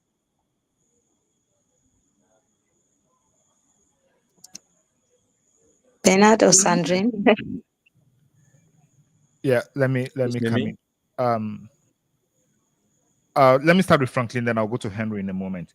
Franklin, from what you've explained, did you speak with Issa Tchiroma Bakary's representative at the Vote Counting Commission for him to detail why he abandoned the commission a few hours into the working session? I missed the first part. What are you asking? What do I think about his representative leaving? Yeah, why did he leave the commission a few hours into the start of the working session? Well, he left on the second day. He sat through the first day. It's true that for most of the time on the first day, I only came there in the evening because I had just flown in from Garoua the previous night and I was tired. So when I got there, I didn't see him in the room, but I saw him walking at some point. And I was asking, at that time, I thought that there was real business, like people saying, oh, this is what I have, these are the figures I have, not those figures. But I got to notice that that was not even the business of the commission. So they're just sitting there. So during the recess, I spoke with him and I asked him, why don't you raise objections? Are these figures we are seeing here the figures you have? And he said, nothing can come out of here. This was day one. On day two, I was going to travel to see family and I had to get ready. So I only got there in the afternoon. And when I got there, but on my way there, I saw reports that he had walked out.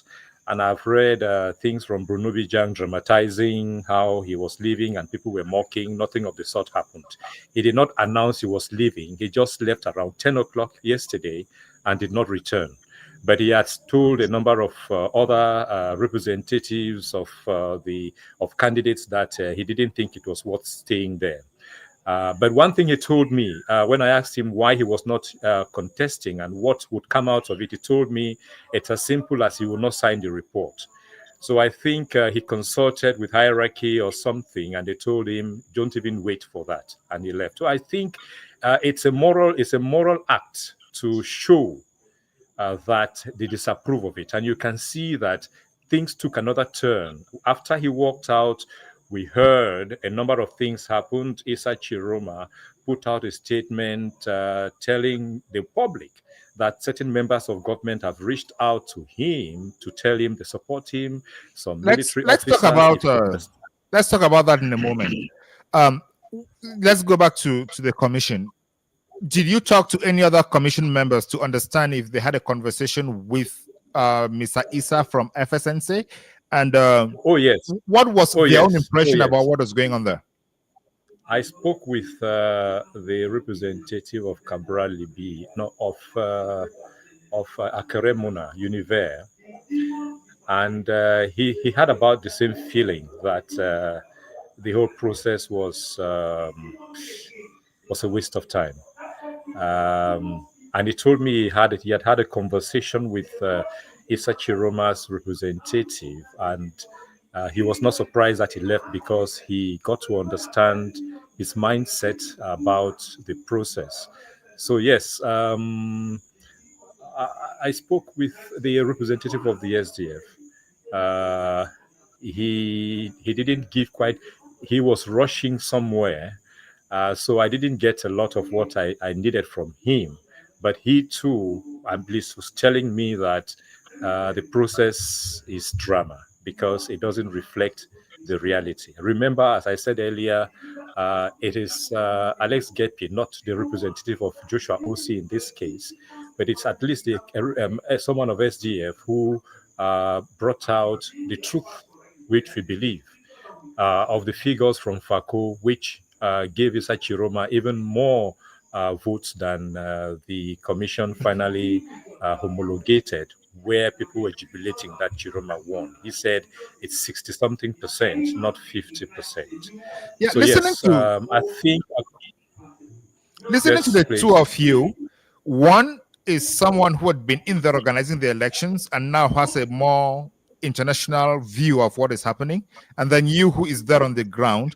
I think myself and the viewers, from what I'm reading in the comments, are beginning to have the impression that this is more of a formality and that nothing actually can come out of it.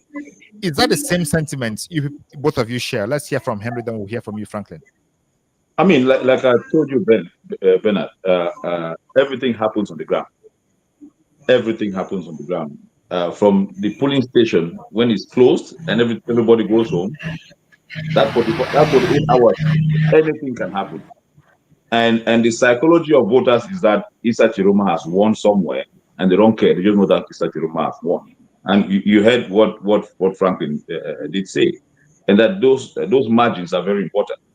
To remove somebody from 12% to 25%, you may see that maybe it's just a small 10-12%, but when you put the numbers, it becomes great when you start adding Komba Bedimo, you start adding Bakassi, you start adding what will happen in all those areas, and then you see that 19% that Issa Tchiroma had in Fako was cancelled long ago, because it's just a presidential election. So those margins are very important. So if you have the tally sheet, you have to make sure that you pay attention to the margins that Issa Tchiroma. I've seen the Vina and Wuri that Tchiroma has published. I'm looking at, first of all, I was thinking that the margins would be big in terms of participation first. In both Vina and Wuri, they're less than 50% participation, right? To me, it's a problem. Yes, people came out, but it's a problem. Secondly, you look at what is the percentage margin for both, because they vote 400 and something thousand in Wuri. If you have 60%, you're having about 300,000 votes that Issa Tchiroma amassed in Wuri. I think Vina is about 50,000 votes. Now, but if you go to some areas like Nkam, right? Nkam, where you may have just 200,000 votes, you see that if Bia picks votes from there, whether legit or illegal, if he picks votes from there, it brings the Tchiroma margin in Wuri and Vina down a little bit. And if you put the other side, that's why one was about getting out the votes. And two, when you get out the vote, make sure your margin of victory is high in those urban areas. But I'm not surprised, knowing the history of when I was there. I'm not surprised to see those margins, being trimmed, to the extent that, even the Issa Tchiroma people at the National Commission were moving out because it's just a formality. There is just a formality, just counting numbers. You can't do anything, you can't change anything. Where the battle is at the polling station and for the 8 hours that Beckham has. All right, thank you so much. Let's hear from Franklin briefly, then we'll bring in Mr. Paul Elongene, who's been waiting for some time. What's the question again, please? Is your impression that nothing is going to come out of the current count for the rest of the process, because Cameroonians are already showing signs that they do not trust that anything reasonable is going to come out of the process? No, certainly. If it's about let's just say that the vote counting commission submits its report to the Constitutional Council, and next week there is a session, and the council rules based on what the vote counting commission submits, then forget about it. It's it lasts for the candidate who hopes to win.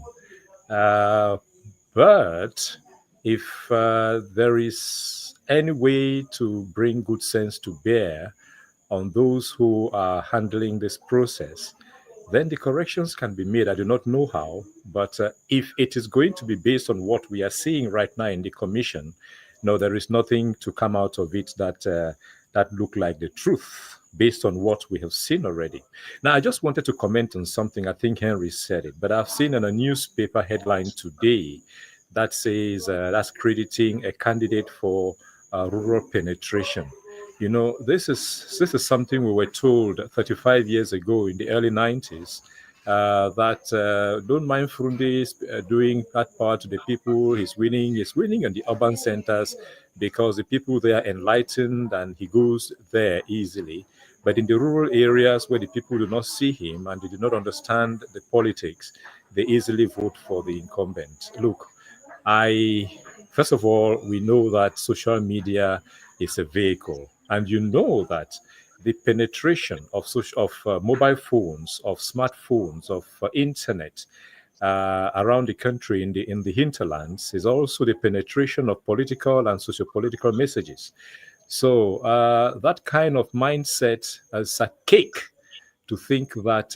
Look, let me tell you, I traveled with candidate Tchiroma to Lagdo and Pitwa.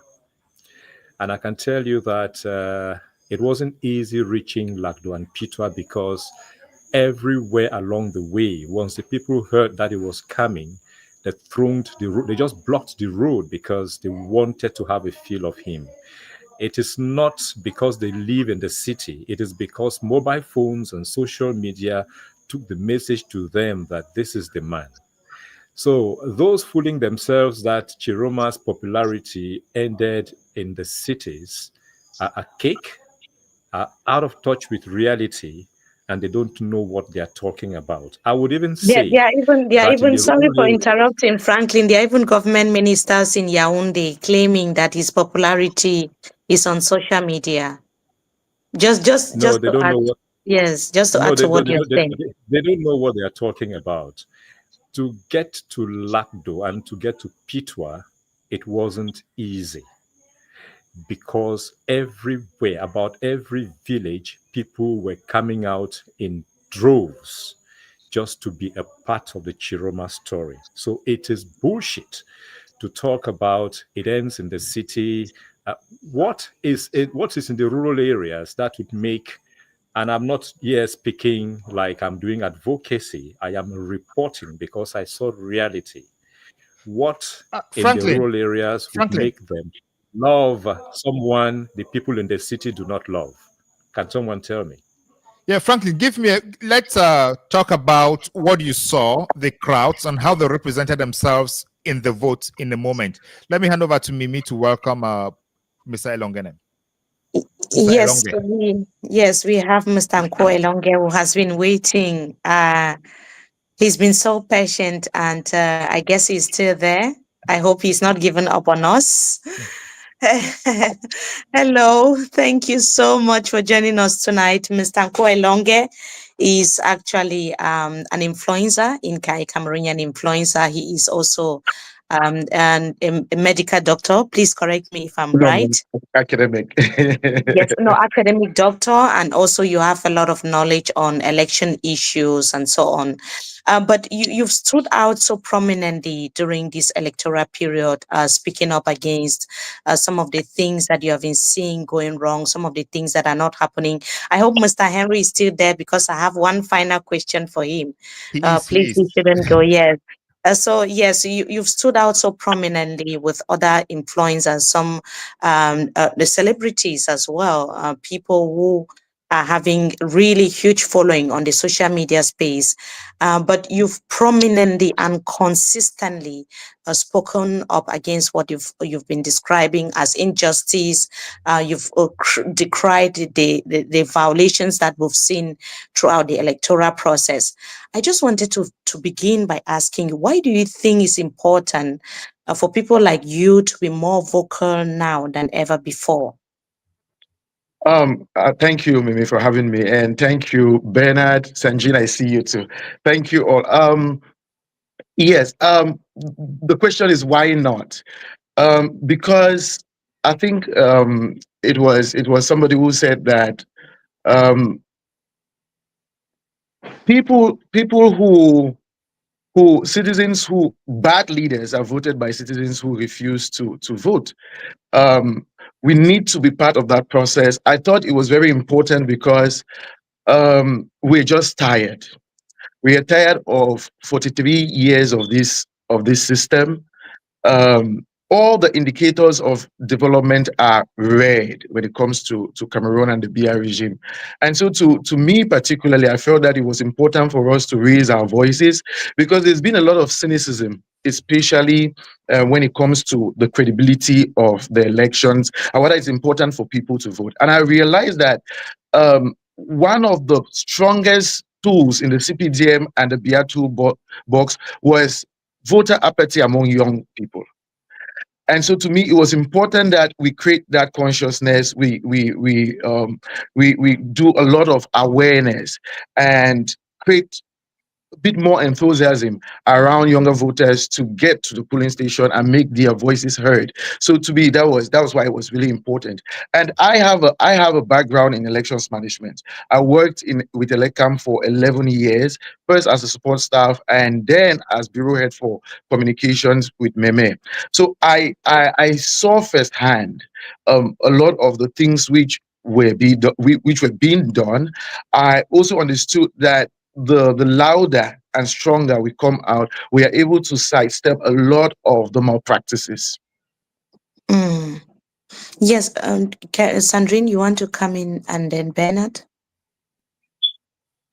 Okay, no, I will go first. Okay, Elongeko, je sais que vous avez été, que vous êtes l'un des influenceurs assez écoutés. Vous venez de dire que vous avez travaillé avec Election Cameroun pendant une décennie, ça veut dire un peu plus de 10 ans. Qu'est-ce que vous pensez des accusations qui sont faites aujourd'hui à Elecam? Est-ce que vous direz que c'est pas nouveau ou est-ce que vous direz c'est normal? Oh, these are not new. They are actually quite predictable. Like Henry spoke so eloquently about how malpractices take place. I do not think that generally Elecam staff are corrupt. They are not inherently corrupt, but as well as they are, it's like saying, those who go to church are inherently, or serve in church are inherently holy. No, you would always find bad seeds, right? So you have that in Lekam, and you have some of the pressures that Henry has elaborated. So pressures from authorities, pressures from the administration especially, but also I want to add pressures from the elite.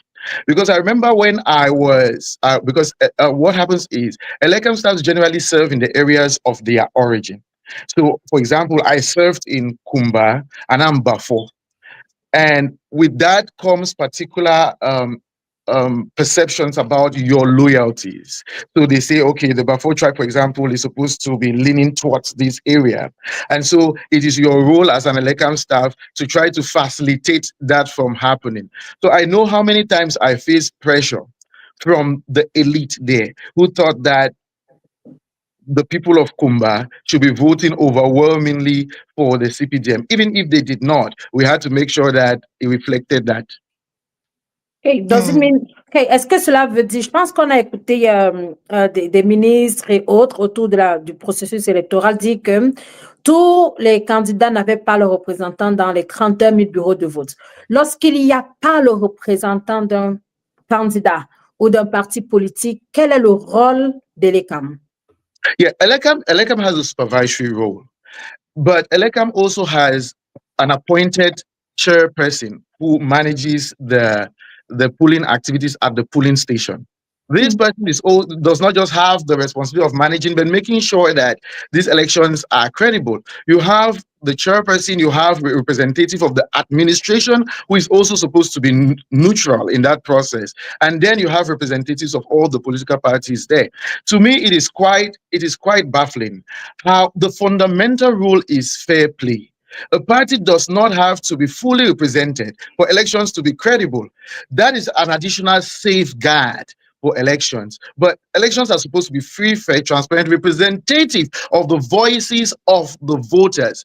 How can anyone think that is logical to say that because a political party was not represented, then elections have to be mad? Or maybe they can find someone to represent the party that are not there. Now, there is a decision that is signed forming the commission that is in charge of polling day activities. People cannot willy-nilly become part of that commission. Interesting, Bernard. Thank you so much, Dr. Kwoy Longe. You are one of those who used their platforms as someone who communicates with the younger generation to entice them to register and vote. From what you are saying, we just heard from Henry and Franklin that the process is not transparent and the results that will be declared officially may not be what was at the ballot boxes. What are you hearing from the young people on your platforms and all those who come close to you?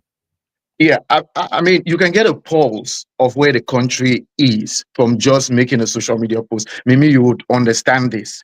You would get a full pulse of where, and this is, I mean, I remember the statement about, this is a social media victory, this is this and that and that, and that there is more popularity in the rural areas. And the argument is that those in the urban areas are much more educated and so can make better voting choices. What does it really say about a political party who depends on ignorance of the voters to get votes? I mean, they cannot win the argument either ways. But to your question about the polls, yes, you see the enthusiasm and you see that there is overwhelming momentum around the opposition party, Issa Tchiroma. But also you can see the cynicism. For the longest time, young voters have not felt that their voices will count, that they actually count in this election. And right now, seeing the updates on the results that are coming, you can actually get the sense of anger and cynicism. Where even when I remember making a post this morning just saying, see, we have to focus now on the municipal and parliamentary elections, because even if these elections were to go to Issa Tchiroma, the CPDM will still control the Senate and the National Assembly, and we have to then read them off through the municipal and parliamentary elections. You could see people coming there, young people saying, so this did not really work, our votes did not really count. They are so frustrated. It is a shame, and I repeat, it's a shame on the elite who have betrayed, who have sold out their own people to line their stomach. It is a shame, for shame. They should be seriously embarrassed. I mean, for crying out loud, look at the results from the Northwest and Southwest. Are we really saying that the CPDM party and the Paul Biya administration that has over the years contributed to the complete erosion of the livelihood of these people in the Northwest and Southwest, that they somehow find their highest level of popularity in the rural areas of Northwest and Southwest? Give me a break.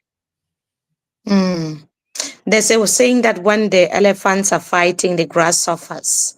And that only means that in the next 7 years, if Issa Tchiroma Bakary, we are hoping, is declared winner of the election, the next 7 years, it will be on record that the CPDM won in the Anglophone regions. But we know what has been happening there. I just wanted to come in here and ask you, Elonge, you've talked about, the rigging, the fact that it's a shame and a lot of things that are not actually going right. But if you were to address the opposition party leaders, because you've worked with Elections Cameroon for a while, if you were to address the opposition party leaders and advise them on where to pin Elections Cameroon down and the Constitutional Council, what would be your advice? I think this all stems from the polling stations. That's where the rigging takes place. And so the first thing for the for the opposition parties is to have credible representation at the polling stations. When I say credible representation, because I have also seen representation that is compromised. Maybe it is someone who has never really militated strongly for the party being sent as a representative to the polling station. I think that's the first thing, because that's what really we've seen people who've gone to represent their political parties getting compromised at the polling station. In my experience, the administration has always worked. The representative of the administration has always worked with the ruling party. So there is really no difference between those two. That's a Yes, no, the point is we've gone past that stage, yeah. right? So Yeah. we are no more where, because we saw very engaged young people were not even polling representatives standing up and Yeah. saying that they wanted to defend their votes. We saw it in different polling stations. But I'm talking about going from now to when the results are proclaimed or even after. Where do you think the opposition party can, and even Cameroonians, can hold elections Cameroon to account? How can that be done, and in what aspect? Now, the thing is, I think Henry and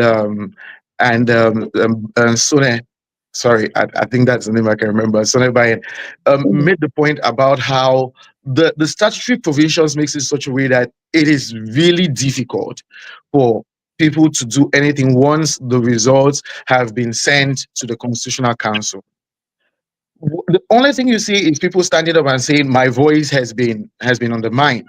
It's a very difficult. I don't know what can be done, quite frankly, and it's a shame. I don't know, but for speaking up, but for calling our elites in their face and telling them we know what they've done, but for rallying and making sure that this does not happen again, mobilizing, making sure that in the next elections, the municipal and parliamentary, we put in a stronger participation rate. We are there at the polling stations, especially in the rural areas, because we know that that's the basket where all the rigging is taking place. The rural areas, they know that this is where the rural areas are faced by two things: inaccess. That's the first. Inaccess. So even international observers, national observers cannot get to those areas, and so sometimes it is difficult to have representatives there or this type of oversight.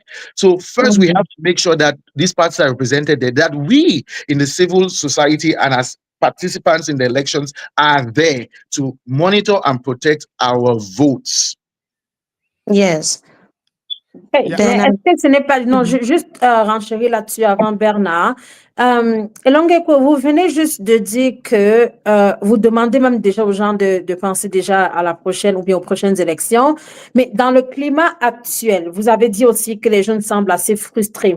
Comment pensez-vous aujourd'hui qu'avec toutes les réclamations qu'il y a eu, les déclarations de certains candidats, et surtout celui de Issa Tchiroma Bakary, ceux qui refutent les résultats qui pourraient être proclamés par le Conseil constitutionnel.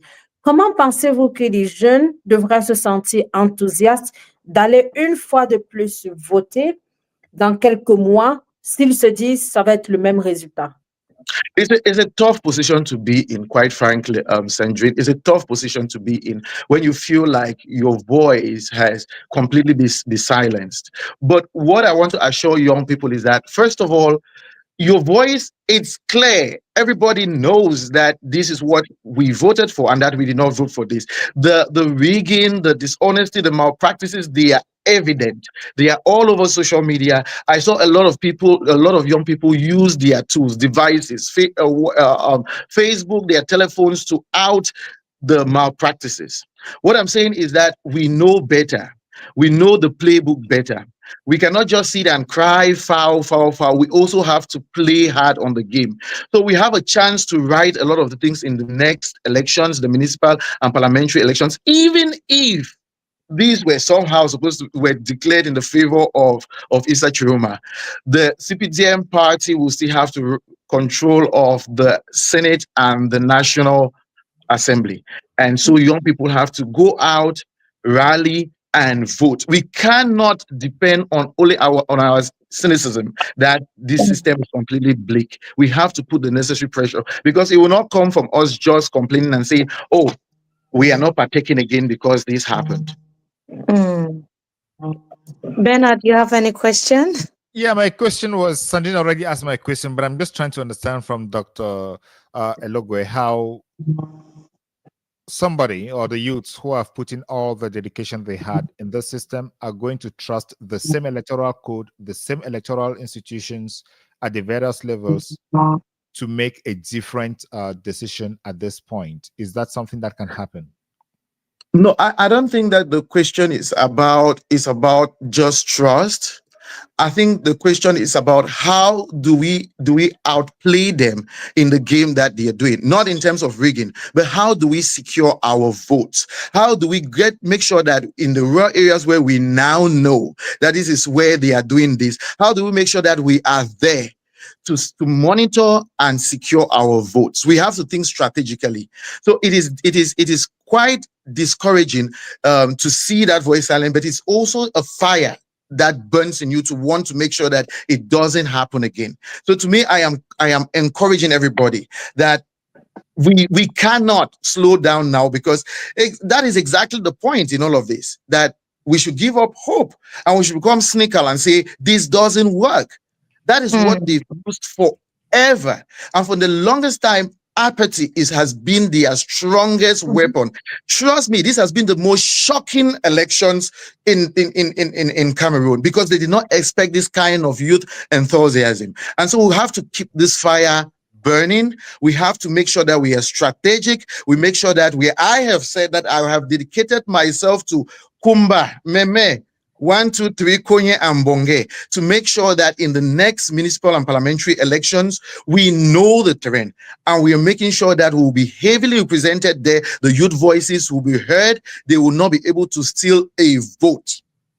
So let me get one last question there. So Tchiroma already said his vote is not going to go wasted, and he's going to stand up to defend that vote. He hasn't said how he's going to defend the vote actually, so we are still waiting. So if Tchiroma, are you hearing from the youths that they are going to follow the lead that Tchiroma is going to give, or are you hearing that they are just going to wait until the next election cycle as you are proposing?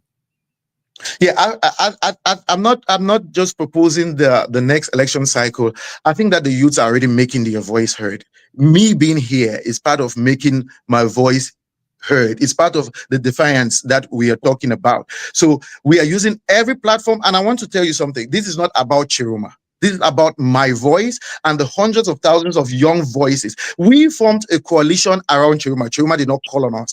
And so we are not waiting for a decision from him. He is not leading the voices. We are leading this movement, because the movement that has to take this regime to account on all their failures. So it is immaterial whether Tchiroma is saying, "Oh, I'm trained the towel." No, it is about our voices. It's about our voices. I endorse Tchiroma with a pinch of salt. So this is bigger than him. It is bigger than him. I'm glad to hear you say that it's actually bigger than Issa Tchiroma Bakary, because that's the opinion that everyone has. Also, just to add that you're also known, you're a very, very prominent comedian in Cameroon known as Mama Felicia. So Auntie Feli. Auntie Felicia. You must have seen Auntie Felicia now from a DUC. Cameroonians can wear a lot of hats. And to hear the passion, the fact that you didn't stay silent when it mattered, that's something that I respect so much in you, Elonge. And you can see our faces sometimes can be sad when we are talking about Cameroon, because it's quite a sad situation. Maybe you can just make us smile for a few seconds before you go. Before you go, we never know. You could make us just smile. I don't know. It's been very difficult. It's been very difficult smiling these days. And I want to make you people smile. But then I make una vex in the first place. You already did that. I'm sure everyone is laughing in the comment section. Thank you you should so have much. come in Kaba and week. No, see, I am telling you, you should be thanking your good grace that it is not Auntie Fele who is here. Because if I would for this place today. If I talk to say move rapper. Okay. Thank you so much, and Thank God you for bless you. having me. Thank you for coming. Thank you, guys. I, Thank you. And great job, yeah, fantastic job. Thank you. thank And you. Henry, we'll get to connect to. Merci beaucoup, Elongepo, aka Auntie Feli. Yes. Thank you so much for coming. Bye. Yes, I had this. I don't know if it's the last question, but an important question for Henry Oben. There are reports indicating that the Developmental Commission refused to include Bakary in the submission after Elecam officials admitted to taking 30 million francs CFA. It's something that just went viral, and a lot of people were commenting about it and against it. Yet the National Vote Counting Commission is reportedly considering this partial vote in this area. How do you assess the credibility? I know we've talked about credibility, fairness, and even the competence of Elections Cameroon, but how do you, in this specific case, how do you assess the credibility of including such a result in the national tally? Yeah, I think it's very, very, very problematic to include that. But again, it will also depend on the extent to which that occurred. So, if the result sheets were tempered, which of the result sheets were tempered, what percentage of those results, how many polling stations were affected, in a total of how many in the first place. So, all of those will be taken into account. If it's much to the extent that it affects over 50%, then the entire council area may be cancelled. Usually, knowing how those things function, it would depend on where the votes are, who obtains the majority of the votes. And so, if it's the CPDM that obtained the majority of the votes, especially for polling stations that were not tampered with, right? The commissions may turn a blind eye, right, and try to say that, okay, what the guy did probably did not affect the outcome in that council area. For those who want to support such action, those are the arguments that they can put forward. But again, if you have someone who is there and knows exactly the amount of votes that were added by the council branch head, as far as Elecam is concerned, that is a different investigation within Elecam for the council branch head. But for the results, what I know that the divisional commission would do, they'll make a recommendation. They'll take a decision and make a note on their report to the final vote counting commission. The final vote counting commission will also decide if that should be added or not, and send the recommendation, their decision to the Constitutional Council. The Constitutional Council definitely have a last say on such case. But from the Divisional Commission, they'll take their own decision and make a recommendation on what they think that should be done, and write a report on that on the case. The National Vote Counting Commission will do the same. They may decide to fall in line with the Divisional Commission and say we want to add it, or we want to reject it, and also say this is why we have made this decision to reject it or to add it. The Constitutional Council may say no, we have to remove it because from this report, this is what we think is right. It's right. Okay. Is there any chance also that it can be annulled in the Anglophone regions where we have people saying that they didn't go out to vote, but they are surprised to see thousands of people voting for the CPDM party? I mean, we heard from Elonge. We've also seen a local authority saying that only 100 people were expected to vote in a particular locality. That was in Do, I guess. But we ended up seeing 15,000 voting for President Paul Biya. Is that something that can be known? That's a little bit tricky, because somebody has to put up a petition and the time for petition is over, right? Mm-hmm. If there's a petition and probably a political party that was represented in the polling station puts up a petition to that effect, they want to see evidence Elecam's lawyers would defend it. The political party will also defend their petition. At that level, it's about evidence. It's about evidence. And they may call also the register. Again, I had a discussion with Bennett where I said, sometimes they put those numbers and forget to mark the corresponding additions on the register. So sometimes we've had situations where we call for the register, the voter register, to add the thumbprints, right? And sometimes they do that, they forget the thumbprint, to thumbprint all those corresponding number of voters on the register. Sometimes they may call it, but the time frame that they'll use from the time that action was taken, they must have already put all the thumbprints on the register before. So at the stage of the Constitutional Council, it's about verifiable evidence. So if you don't have the evidence, it's very difficult for the Constitutional Council to decide on such a case. Okay.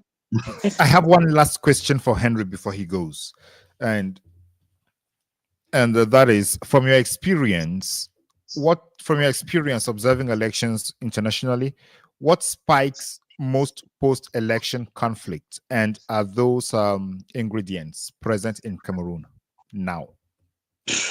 Obviously, they are very, very present. In Kenya, we saw it in Kenya, we saw it in Ivory Coast, we've seen it in several places. The ingredients are very much present in Cameroon. And what may spark the ingredients more, spark the post-election conflict is usually the attitude of the opposition and the government in power. What Issa Tchiroma will say would definitely be very, very strong on, making people to go on the streets. What the government will say, that's why you see for the last few days, you're not seeing Atangaji coming up, right? So I'm sure within the government itself, they must have told him, just sit quiet, just allow things to take their course. So what both parties, the parties that are expected to win, if CPD is winning or Issa Tchiroma winning, whatever they say can really be the icing of the cake in those ingredients that are already there. The people are waiting, the youth are waiting. They just want to know something that will spark the violence to move to something else. And usually, what I've seen in most countries where election violence, go beyond the board, the international community will come in. There will be a lot of pressure for the opposition and the ruling party to meet to discuss why the protest is still going on, especially when it becomes very violent. For them to work together to build a government of consensus. Those are the possibilities when violence sparks, But at the end of the day, the BIA will still be there, and then maybe they'll say, Tchiroma, you take prime minister, you did. So those are the things that will definitely occur when it goes beyond, especially when the Constitutional Council announces. Because the international community, what they do, they want to be legal, right? They will say that the Constitutional Council is the legal authority to announce elections, have determined that elections are this way, and you, Issa Tchiroma, you just have to negotiate with the ruling party. The ruling party will be there to negotiate with you and sort things out. But again, besides that, you can also have the military take over, right? And they call other elections again. So those are all possibilities, and we've had them in different countries. Okay, très bien. Merci, Andrew Oben. So it was a pleasure having you here. Thank you very much. Parliamentary elections are coming up early next year, the first quarter of next year. So people should get ready as well to just take the fire, remove the CPDM out of parliament and change the country the way it's supposed to be changed. Ah, ok. Je pense que ça, c'est un autre conseil que de voir les choses d'une autre façon et de se dire qu'il faut peut-être voter et penser l'autre alternative, si c'est pas par la présidentielle que le système en place est changé, peut-être à partir des élections législatives et municipales. Yeah. Mais ça, c'est peut-être en espérant qu'il n'y aura pas d'autres contestations et d'autres falsifications des procès-verbaux. Absolutely. Je dirais que c'est un cercle vicieux. Merci beaucoup, Andrew Oben. Thank you for being here with us. It was a very, very great pleasure. C'était vraiment intéressant d'entendre un consultant, quelqu'un qui se connaît autour des questions électorales, de nous édifier autour du processus électoral en cours au Cameroun. Merci à vous. Merci, Sandrine. Thank you, Mimi. Good work. Thank you so much. Ok, la prochaine personne que nous allons recevoir, je pense elle était là il y a un instant, c'est Rebecca Elonchon, que nous connaissons très bien sur Twitter et ailleurs. Okay, avant Rebecca, on a Fabrice, Lina. Who is coming finally? Okay, Rebecca is here. Rebecca is here. Hi, Rebecca. How are you? Hi. Nous allons très bien. Yeah, I've Alors, been watching. je suis avec Bernard et avec Mimi. On a quelques questions pour toi. Je pense que tu vas intervenir in and out. Alors, on sait que tu suis beaucoup l'élection présidentielle. Tu suis tout ce qui se passe. Tu suis sur Twitter, sur Facebook et partout ailleurs. Quel est ton sentiment maintenant? La Commission nationale de recensement des votes a terminé ses travaux. On sait que c'est, je n'avais pas dit plié, mais c'est fini de ce côté-là. Alors, on s'attend à la proclamation des résultats dans quelques jours seulement. Je suis plus ou moins certaine que d'ici à vendredi ou à samedi prochain, on aura ces résultats. C'est certain. Et d'un autre côté, on a le candidat Issa Tchiroma Bakary qui a commencé à mettre sur la place publique des résultats sortis. Je pense qu'on a le Mungo, le Vouri et puis la Vina. Quelle est votre appréciation de tout ceci? Wow. Alors, en fait, je pense que personne ne s'y attendait. Personne ne s'y attendait depuis le début. Qui dirige en fait les actions, c'est l'opposition qui mène le débat. Aujourd'hui, on aurait espéré que ce soit Elecam qui publie les résultats de chaque bureau de vote. Donc, on s'y attendait, mais on avait espéré, ça aurait été la meilleure solution parce que chacun peut aller regarder les résultats de son bureau de vote et voir si maintenant les chiffres qui sont remontés sont corrects.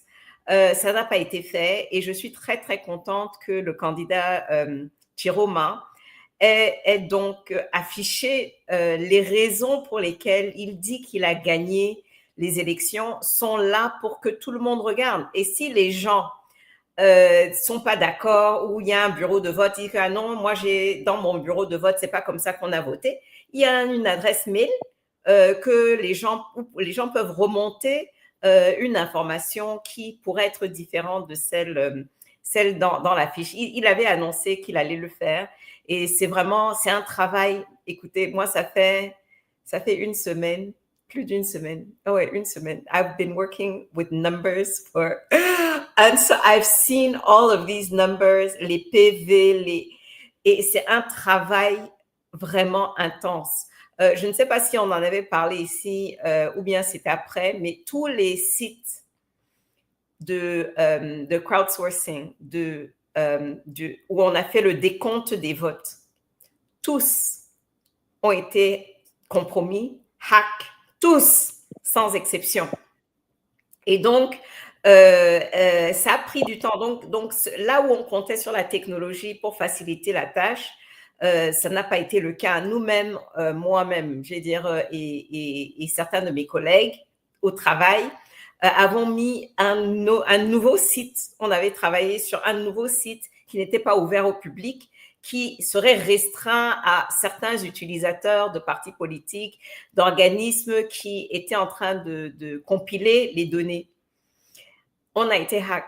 First day, on n'avait même pas encore commencé à rentrer les données et on a été hacké. Donc, je sais que c'est un travail qui a été manuel au lieu de là où on pouvait utiliser la technologie. Et ça montre aussi, pour moi, que lorsque l'État, pas l'État, le gouvernement ou ce parti veut utiliser la technologie, ils savent comment faire. Et donc, la manière dont ils bloquent et ils hackent les sites, je sais que l'un des sites, parce qu'on s'est dit le jour des élections, il y avait DISO et il y avait une autre appli. On utilise l'une ou l'autre, ne fonctionnait pas. Donc, l'autre, ils avaient bloqué l'adresse IP. Ils avaient réussi à savoir quelle était l'adresse IP, l'adresse donc quand on tape. Et donc, quand les gens rentraient dedans, le système ne retrouvait pas.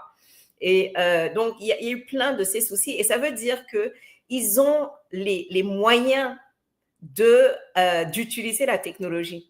Ça aurait été vraiment pas compliqué, vraiment pas cher, que Elecam remonte les données de manière électronique à l'instant même, le soir même du compte. C'est-à-dire que chacun a un device, soit un téléphone, soit qui est alloué à chaque agent ELECAM. Et dans le bureau de vote, ça remonte. Tout le monde peut voir sur un tableau de vote, ah, voilà le résultat dans mon bureau de vote. It's instant. Donc, c'est vraiment voulu. Cette histoire est volontaire. C'est exprès qu'ils ne veulent pas de transparence dans les résultats. Et donc, c'est pour ça que c'est vraiment important ce que le camp de M. Tchiroma a fait. Donc, cette transparence-là, elle est très importante et elle est très symbolique. Elle est très symbolique parce que c'est une indication de comment il pourrait gouverner. Donc, c'est une introduction à comment Tchiroma gouverne. So, it's important. Mais est-ce que vous pensez qu'on va arriver au gouvernement de M. Tchiroma? Can I go English now? Yeah, you can go. Definitely, you can go. It's like after a certain hour, my French starts disappearing. I think my brain starts to work overhead. Like it starts to heat up. So do you see Mr. Tchiroma as a president? Because you were talking about, like, for me, like how his government can work, like everything being digitalized, everything on point, everything scanned. So, but with the result and the outcome now, do you see Mr. Tchiroma being president tomorrow? He was elected. I mean, we, the people, we elected him. So I don't understand. Like, but what if the council is not saying that? Of course, they won't say that. But we knew that they wouldn't say that. Did anybody expect the Constitutional Council, ELECAM, any of them to say that Tchiroma won? Nobody, no one. I don't think anybody believes that they were going to go along with the will of the people. So we will have a government in Etoudi, another one in Garoua. So what should happen? What will happen now? Or wherever. I don't know. I think that they have to start moving. We don't wait for ELECAM. We don't care. Like, we don't care what the Constitutional Council says, because it's not the will of the people. If they were interested in saying the will of the people, we wouldn't be going through all these games, these silly games that they're playing at the national voting place that Henry was talking about earlier. We wouldn't be going around all these silly games. How is it that the polling results are supposed to move from the departmental or the divisional level to the National Counting Commission in 72 hours? How is it that center came today? They arrived today. How is it that, I mean, and how? It's like they needed to figure out how to cheat. And you can't, and from what I heard from people that sat in the commission, from what I heard, the president of the commission, who is a member of the Constitutional Council, stated that the 72-hour rule in the law, in the electoral code, which would have invalidated these results from the center, because they arrived too late, and would have, and the ones from Bakary that we talked about, that Mimi spoke about earlier, invalidated them. He said that le pays. He said that they were he said that those 72-hour, that law, it's a suggestion. So it can go beyond. It's just a suggestion. At 72, the president of the commission, a constitutional council.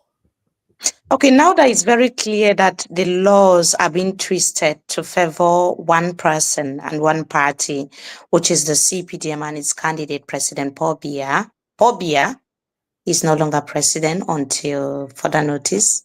We don't know. What is going to happen if the Constitutional Council does not declare the results the way the people want? I mean, I think we have to keep moving. In other words, I don't want us to start waiting for the Constitutional Council to do what we know that they're going to do.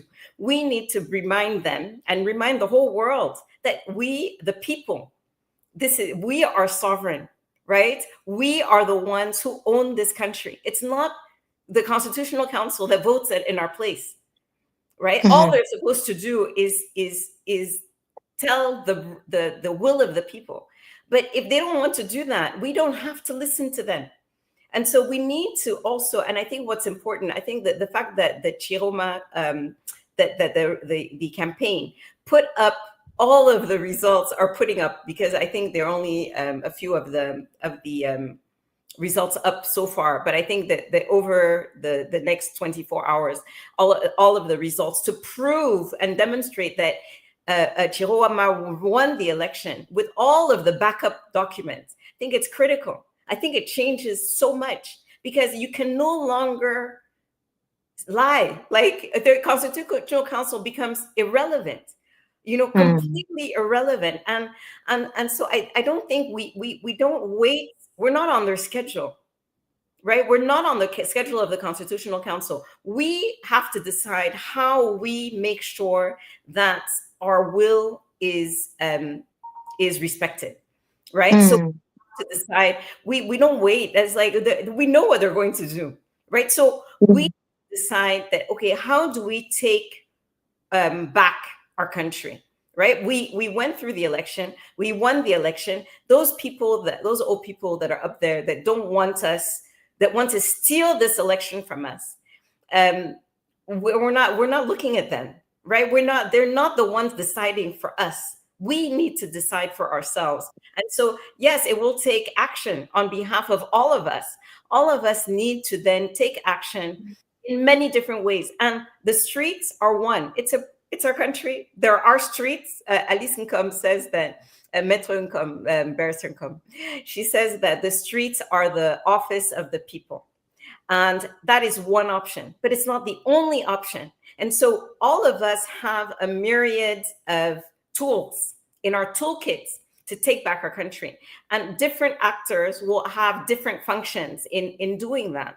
But I think that one of those is, yes, is voicing as in unity. That is all of us, the community, going out and saying, this is our victory. We are so excited and we are so proud that we, in unity, in national unity, made a decision to change history. And we want to celebrate that. And we want to celebrate it in the streets. And who is going to prevent us from doing that? And I think this show of force and constant show of force by the people is important. All of those videos, we laugh because the choo-choo and everything. All of those videos, all of that excitement around the election, it means so much. People can't underestimate the power of that symbol, of people celebrating the counting of the votes, because for them, they're taking action. It's a form of taking action.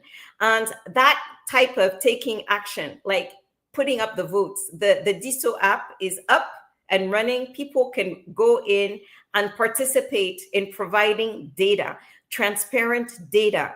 And so take action, even small action, today, tomorrow, like make sure. And I think the greatest action is to stay confident and to stay determined. Because I'm not waiting for legislative elections or municipal. That's great. All of this will prepare us for that, but that's not what I'm waiting for. I won this one, right? We all won this one. It is our victory. And I before we move on to learn the lessons of what we did right and what we did wrong, we will do that. We will do that. I have another question before Bernard comes in. While Cameroonians are mobilizing. You're saying that there are so many strategies that can be put in place to claim the people's victory. The global scene, the international community is also watching. It's got its eyes on Cameroon, but not saying anything. There are people who believe that the international community could be triggered into reacting or doing something or speaking sense into the regime or the government in place. But yet they remain silent. They are not saying anything. Why do you think there's this mute reaction from the international community? Listen, I don't know why anybody expects the international community to be any different than what the international community has been since independence, since colonization. They didn't speak out in the 60s. They didn't speak out in the 70s. They didn't speak out in the 90s. Why are we expect them to? They didn't speak out when the Anglophone crisis started. Why are we expecting them to do anything different? And I think that what we need to send as a message to the international community is a message. It's not that we're not asking you for anything other than to recognize that we won and don't stand in our way. So if you are going to be an accomplice of the regime in helping us, in preventing us from having our victory, we will hold you to account, right? And so there are actions that we can take to inform the international community that we won this election. This is what our victory looks like. These are our plans. Don't stand in our way. And perhaps sometimes it's not just governments, international governments, international community. Sometimes it takes talking to some of the opposition in some of these countries so that they can act as to amplify our voice. But it must be the amplification of our voice. They are not to tell us how to conduct ourselves. They are not to tell our government what to do or not to do. Are just to amplify our voice, saying that they heard us, they have heard the Cameroonian people, and this is what the Cameroonian people have told them. So are you predicting a revolution? No, I or don't. Something like that. Wait. This is a revolution. By the way, we're in the middle of a revolution. The revolution has started. All revolutions don't involve violence. Right? They don't all involve violence, but we are in the middle of a revolution. We have revolutionized the way Cameroonians think, the way Cameroonians have taken ownership of their lives and of their destiny. That is a revolution. For years and years and years, they told us, they convinced us that we had no power, that we had zero power. Now we know we have power, and it's something nobody's going to take that away from us. Nobody. So we are already in the middle of our revolution. Whether the revolution remains peaceful or doesn't remain peaceful, it's up to the regime. It's not up to us. It's up to them to either respect the will of the people or to stand in the way of the people and start violence. We will never be the ones to start the violence. But if anybody does, it's going to be the regime. So let them know, and we need to tell them loud and clear, don't stand in our way. Don't stand in the way of our destiny. We have taken back our destiny. And if you want to stand, and that's the same thing to the international community. This is who we are. You're not going to, and we're not asking for them to intervene. I don't want to go begging anybody to come intervene on our behalf. No, we're not children. We're not children. I mean, it's so patronizing that they would even consider starting to tell us that, or say, oh, I can go intervene with Bia. It's not you. You can go tell Bia if you want to, that your people have said that they've moved on. They've moved on. And we've heard them. Perhaps you can also listen to them. But that's all they can do. I don't want the so-called international community. They've never done anything for us. Ever. It's not in their interest. Why? Like they don't, why do we think they care? Ben, I see you are itching. Please come in. Thank you so much. Thank you so much, Becky. Ichi, and also looking at the comments, I think the viewers are interested in what you are saying. And you mentioned that Maître Alice Com said the streets are the office of the people. And there are different methods of expressing disgust or dissatisfaction with whatever the electoral council is going to say about, the constitutional council is going to say about these elections. Now, my question is, you've spoken a lot about the people talking to Paul Biya and his CPDM regime to pack and leave because the people have elected Issa Tchiroma as the next president. You and I know that these guys are not school kids who are eager to leave office or to leave school and go back home at the end of the day. They are definitely going to fight back. And if the people decide to take onto the streets, as it is their office, as Maître Alice Com said, they will definitely face the military. So what is your word to the military? I know Tchiroma has already written to the military and is advising them on how to comport themselves in the post-electoral period. So what is your word to the military at this point? You're Cameroonian, and your duty is to the people of Cameroon, not to a political party. And I think, I think that we need to be a little bit more understanding of the current situation. I think the military isn't the same military. I think they're not all, they suffer too, right? They suffer too. Many of these soldiers, they suffer too. And they're Cameroonian. And I would say to them that you're our brothers and sisters. We're all brothers and sisters in this thing. Some of our brothers we'd rather not have, but they're still our brother. Even Atanganji is a brother, even though he's going to get in so much trouble. He's one of those bad brothers. But I think that we need to all remind ourselves that we're all brothers and sisters, and there's nobody that loves this country more than another. We might have different strategies. But I think the military and all armed forces, all security forces, they're Cameroonian too. And I think they also dream for a better Cameroon. I'm not going to name names but I know I have security people. I was arrested a few years ago, so I know a few from those days and since. So, and I know that some of them have reached out very discreetly and said, thank you for your courage. Thank you for speaking out, because maybe they can't speak out, but they're not forced. And I think that I was reading somewhere today that even within the military, they're having the discussion about what orders you're allowed to follow and what orders you can not follow. And I think that they would be very reluctant at this point to turn against the people, especially if the people are peaceful. As much as I understand the anger, I think it was Martin Luther King who said, violence is the voice of the unheard. I get that. I understand fully why some people went and, we're starting to burn equipment, burn buildings. I understand it, but it's not the right strategy. Right? Because it really gives them a pretext. It gives them an excuse to start repressive movements.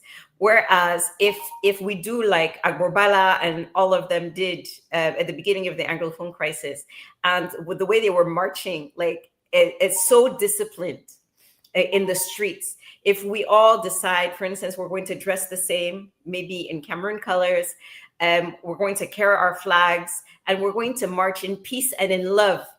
It's very, very different to kind of attack that than if we start rioting. And so I discourage the rioting, and I encourage the peaceful mark and peaceful demonstrations, peaceful. Yeah, so I think that there's a way to do it that makes it much more difficult for them to justify their violence. But we also need to keep in mind that they will infiltrate, right, and create the violence. I remember a few years ago, way at the very beginning of the Anglophone crisis, there was this young policeman that I knew, and he was being sent to Boya. He was being sent to Boya because he was young. He looked very young, to go in and look as a student and carry petrol and matches, and to start to create disorder so that it would justify police violence, right? Because here these are, so we need to be very careful. So those people that are trying to get you to engage in violent acts, they could be government people, they could be security people that are trying to find a pretext. So we need to be very, very cautious about that. But yeah, that's and I say that the streets are one way of expressing ourselves. You know, people underestimate the strength of social media. That is also a way to express. We didn't have it before, so we didn't have that option before, right? We didn't have the option of social media, so the only option we had was to go to the streets. But the amplifying of messages through the use of social media are critical. You know, I think when this election happened, if you looked at the international media was basically saying Biya won, right? Biya won. Oh, he was re-elected. It was because of our social media messages, the world saying we won, that all of a sudden that narrative started to change. And it was because of the social media, all of the information on social media, that our government started to understand that they lost. And so we can't underestimate it. That, like they call them keyboard warriors and things like that.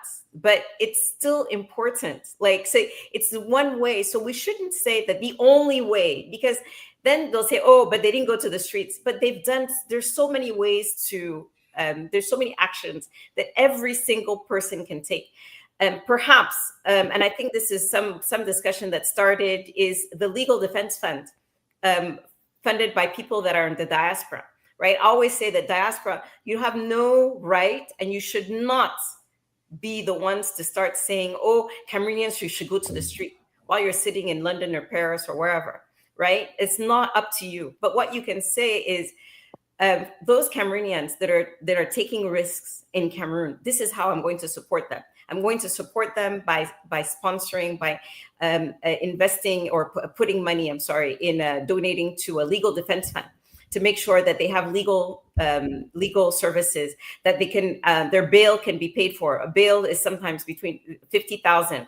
And some of these young people, they don't have 50,000, and so they have to go to prison before their trial. So those types of things are important. And also, again, amplify the message. There is nothing more powerful than a young person that's in a small village somewhere, and you know that there are thousands of people, maybe even hundreds of thousands of people that are speaking on your behalf and fighting on your behalf. So I think that there are different ways of participating. It's not just the streets, but the streets are important, and they are one of the tools in our toolkit. Yeah, thank you so much. I would just want us to maybe at some point, because as Henry said, the ingredients for post-electoral protest and confrontation and conflict is very high. So I want us at some point to look at the tools available and kind of guard people and advise people against violence, conflict, so that our violence, protest, and rioting, so that every post-electoral communication can be peaceful, guarded, so we can protect life and protect property. When do you think you're available for us to have that conversation? I'm here. I'm here. I mean, but the thing is, I think so that what are the concrete methods, Rebecca, that you are thinking? Some of these things, right? Some of these strategies need a smaller audience. Some of these strategies are strategies that are developed. I know that, hey, all the security forces, they are watching. They are watching. De la DGRE. Pardon. So please, let us bring in Fabrice. I am not scared about Tanganji. Il faut aller dire à Tanganji que j'ai pas peur de lui. Yes, let us bring in Fabrice, Lena, and Are Obenson. They have been waiting backstage. Thank you so much, Lena, for your patience. I think Are is also there. Eric Ginger is here. Hello, Eric. Welcome. Yes, interesting conversation going on here. We have been hearing and listening to Rebecca tell us about the people. They need to stand up for themselves, stand up and defend their votes. There's no need to hope on the international community. You've certainly been following the conversation. I will start with you, Lena, before I go to Eric. Lena, do you want to chip in? Yes, thank you very much, Mimi. Good evening to Madam Rebecca. Good evening to Sandrine, to Dr. Eric Chinje. It's my pleasure sharing this conversation with you all this evening. It's really the peak time of revolution. Speaking here in Yaoundé, I am on the field. We are following up what's happening on the field, going out every day to see if something new is coming. You know, if something bad is starting is here with us in Yaoundé, some of us that will decide to stay back here and say, okay, we are here, we are speaking in Yaoundé. They know where I am, they know what I'm doing. So just come for us, because we are not going to leave the country for you people. That's what you want, but we will not do that. We will not just do that. My first opinion is that it's good that you should shame people when they deserve the shame. Our chiefs and some of the clergy who visited the Unity Palace just before the presidential elections are manifesting the height of shame as people we, the younger generation, are supposed to look up to. Because this question of unity and peace being used to cover up injustice and blatant violation of electoral process cannot be tolerated. Each time there is an issue or a worry brought up by young people, by Cameroonians, the first thing you will see from the chief is a communique. We are calling on peace, calm, unity above everything else, togetherness of Cameroonians. You know, they go and look for those words that are there to somehow euphemize and soften, maybe cause conversation around softening people's heart, without looking at the deep wound of injustice, of a stolen vote. Some people have the luxury to vote in this country just after 7 years. You know what it means to vote after 7 years, almost a decade. So somebody who is voting in 2025 at the age of 20, at the age of 21, you can imagine the next time that person will have the opportunity to vote. So these chiefs are not doing us good by their regular peace and unity kind of declarations. That's the first thing. The second thing is that I was expecting at this point in time, the opposition political leaders to agree, yes, Tchiroma is commanding the opposition in terms of his performance and in terms of the results that the opposition leaders, have received from their different polling agents around the country. And therefore, it's time for us to act as a united front. And this was my first plea immediately after I saw the trend on Sunday 12th. Because I don't understand why the leader of SDF, PCRN, or the other candidates who got parties from different people are still playing in between the fence kind of stuff, standing on the fence, making subtle statements, and then not coming clear. This is not time for people to be in between. This is time for clarity and position. Like, you have to take a position and say, hey, Cameroonians, yes, we were receiving maybe return reports from our polling agents throughout the country. At this point in time, this is what we have received. And from the analysis of what we have received, this is what we can tell you transparently, clearly, that it's the result we have obtained from our scrutineers. But no, you're seeing people dancing Bafia dance, and for me, it's shameful, because opposition is supposed to be united than ever before. Put everything behind them to stand as one voice, even if the process of coalition before the post of 12 did not work as the people wanted. This is another opportunity to correct the errors and now stand firm behind the person who has outstandingly given commanding performance in the process. That's number two. Number three is I expect a kind of collective action from everybody, including civil society and opinion leaders. Yes, Lena, I'm going to come back to you because I know you have a lot to talk. This is okay. I just okay. want Maybe it to let be a me talk here from now. conversation. All right. Yes, we shouldn't allow one person to talk for too long right. because we are now many of us. I want to go to Eric to just find out. Okay. Eric, the biggest fear, because I've seen a lot of people commenting that they are worried about, people are skeptical. They are in really they are afraid that the Constitutional Council would not announce the will of the people, which is something that many people have been talking about. Do you fear unrest or violence after that?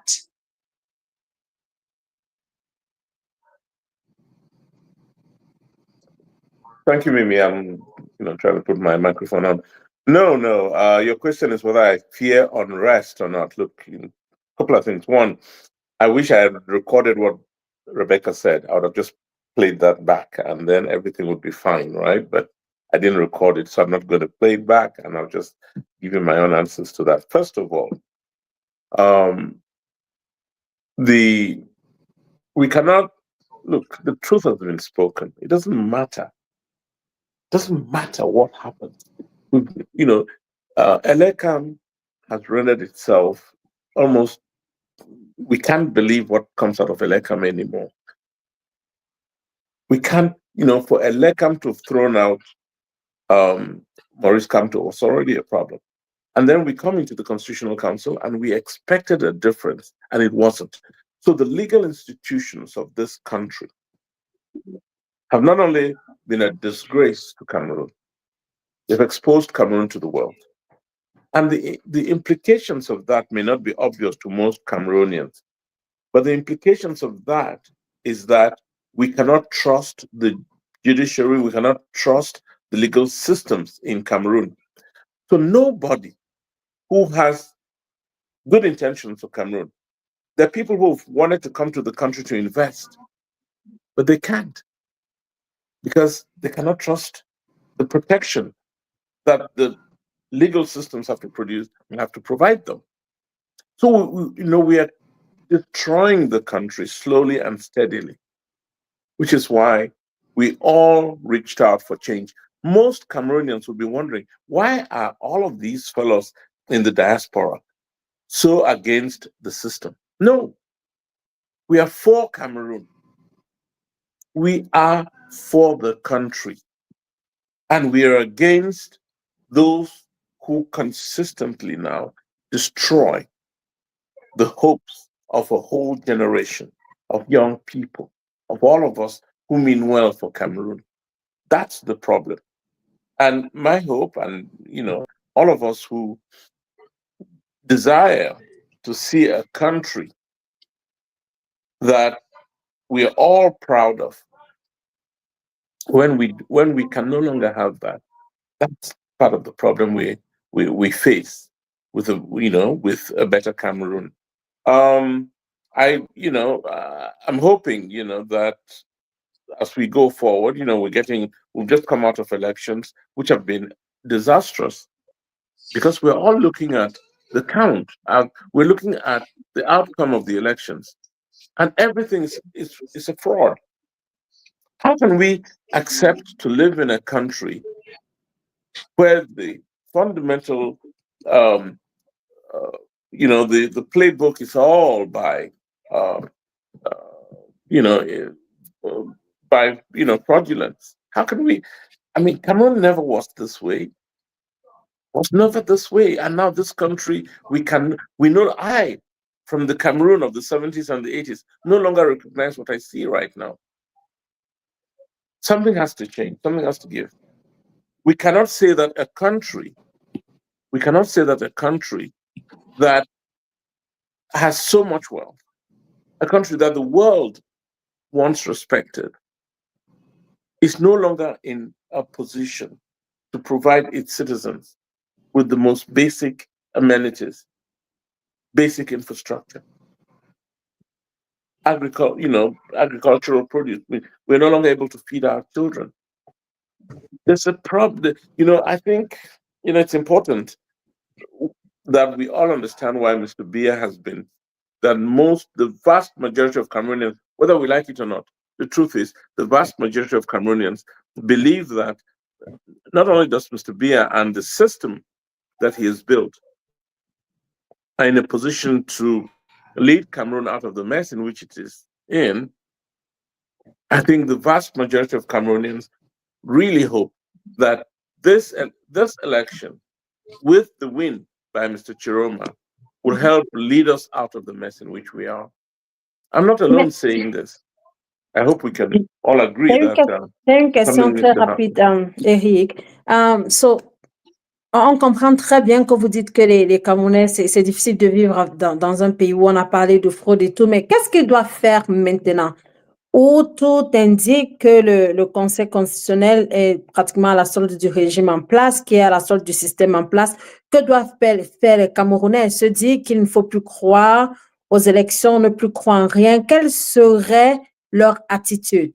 On comprend très bien qu'il y a des frustrations de part et d'autre. Ils l'ont d'ailleurs exprimé et ils s'expriment tout le temps. Mais qu'est-ce qu'ils devraient faire, à votre avis? Merci énormément, Sandrine. Nous sommes tous Camerounais. Nous voulons le meilleur pour notre pays. Nous ne voulons pas tout détruire.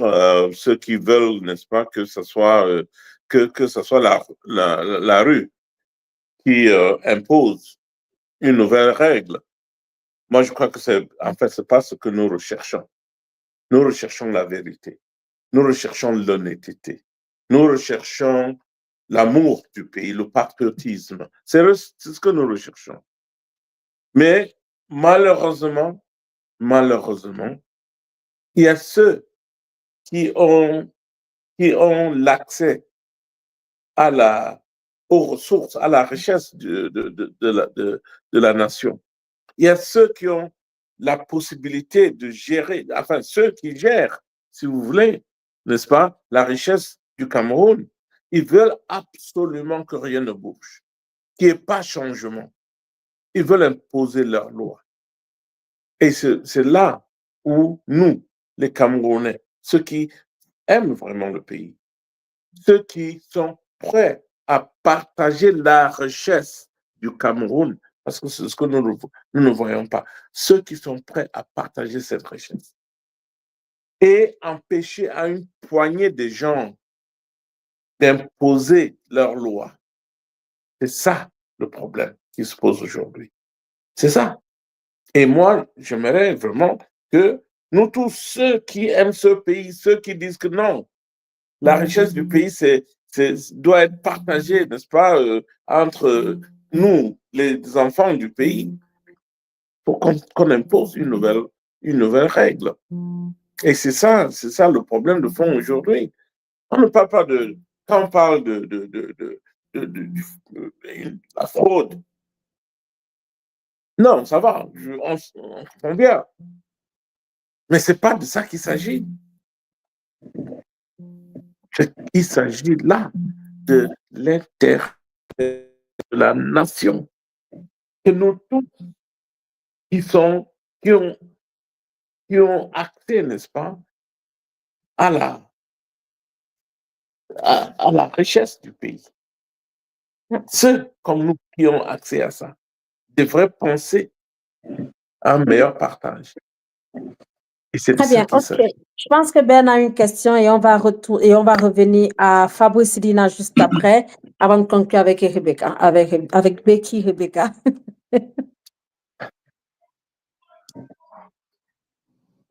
Ben, you are muted. Thank you all. Eric, thank you for having you here again.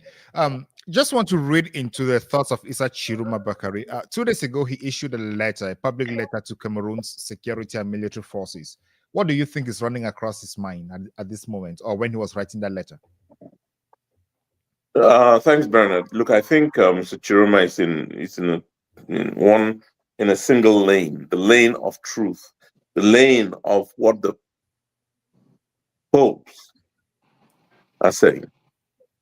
There is not a single honest Cameroonian who thinks that Mr. Biya won these elections. Not one.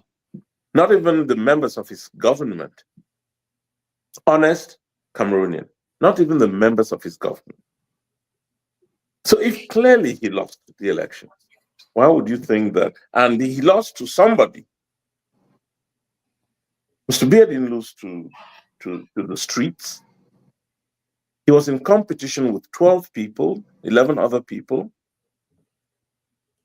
One of them clearly came out in the lead, and that was Mr. Tchiroma. Let's not bury our heads in the sand.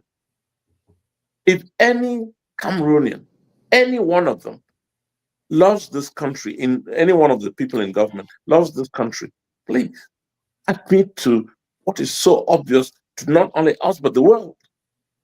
Mr. Tchiroma won. Let Mr. Biya, if he, except he wants to take Cameroon to the grave with him, if Mr. Biya loves this country, he should call Tchiroma and let the two of them have a discussion. Mr. Tchiroma can reassure him that he'll be protected.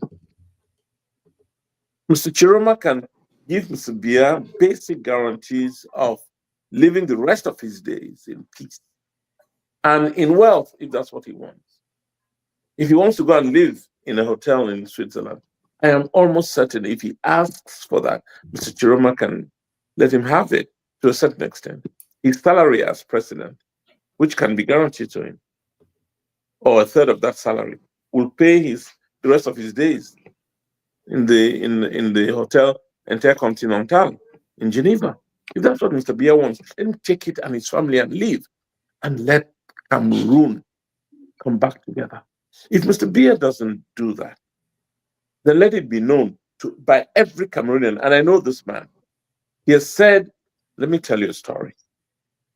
He told the ambassador to Gabon when he went to take part in the burial of Mr. Bongo, Omar Bongo. He told the ambassador, have you seen how a president is buried? And the ambassador said, yes, Mr. President. Do you know where that ambassador is today? You don't. That ambassador is Mr. Ayolo. He's the director of cabinet in the presidency. He's the one who would organize the burial of the president if he died in office. So the question you ask is that what Mr. Biya meant?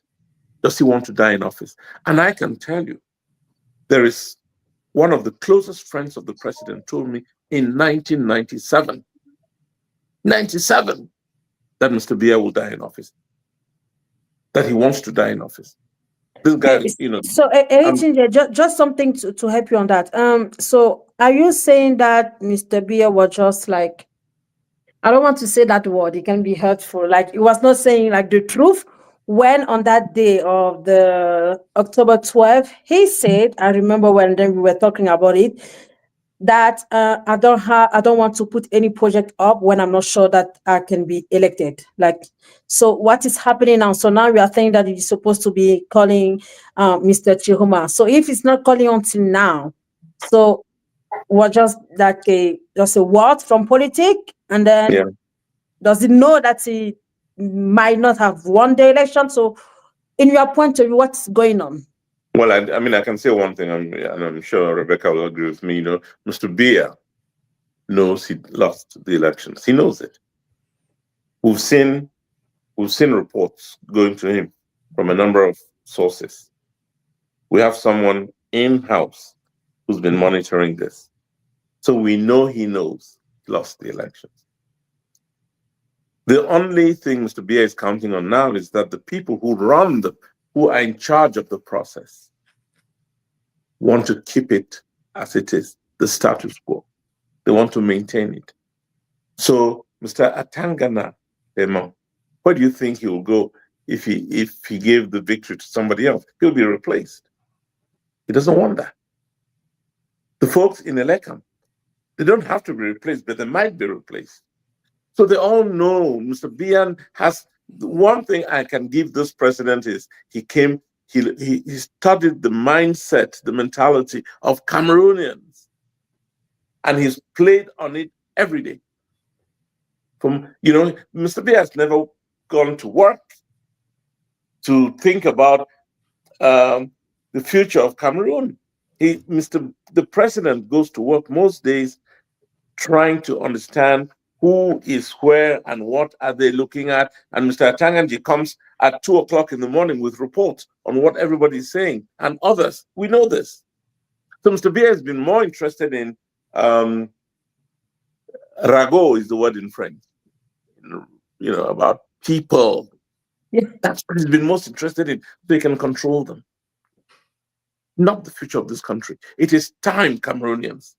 Young people, if you want a future, it is time to demand that this country serve you. That this country.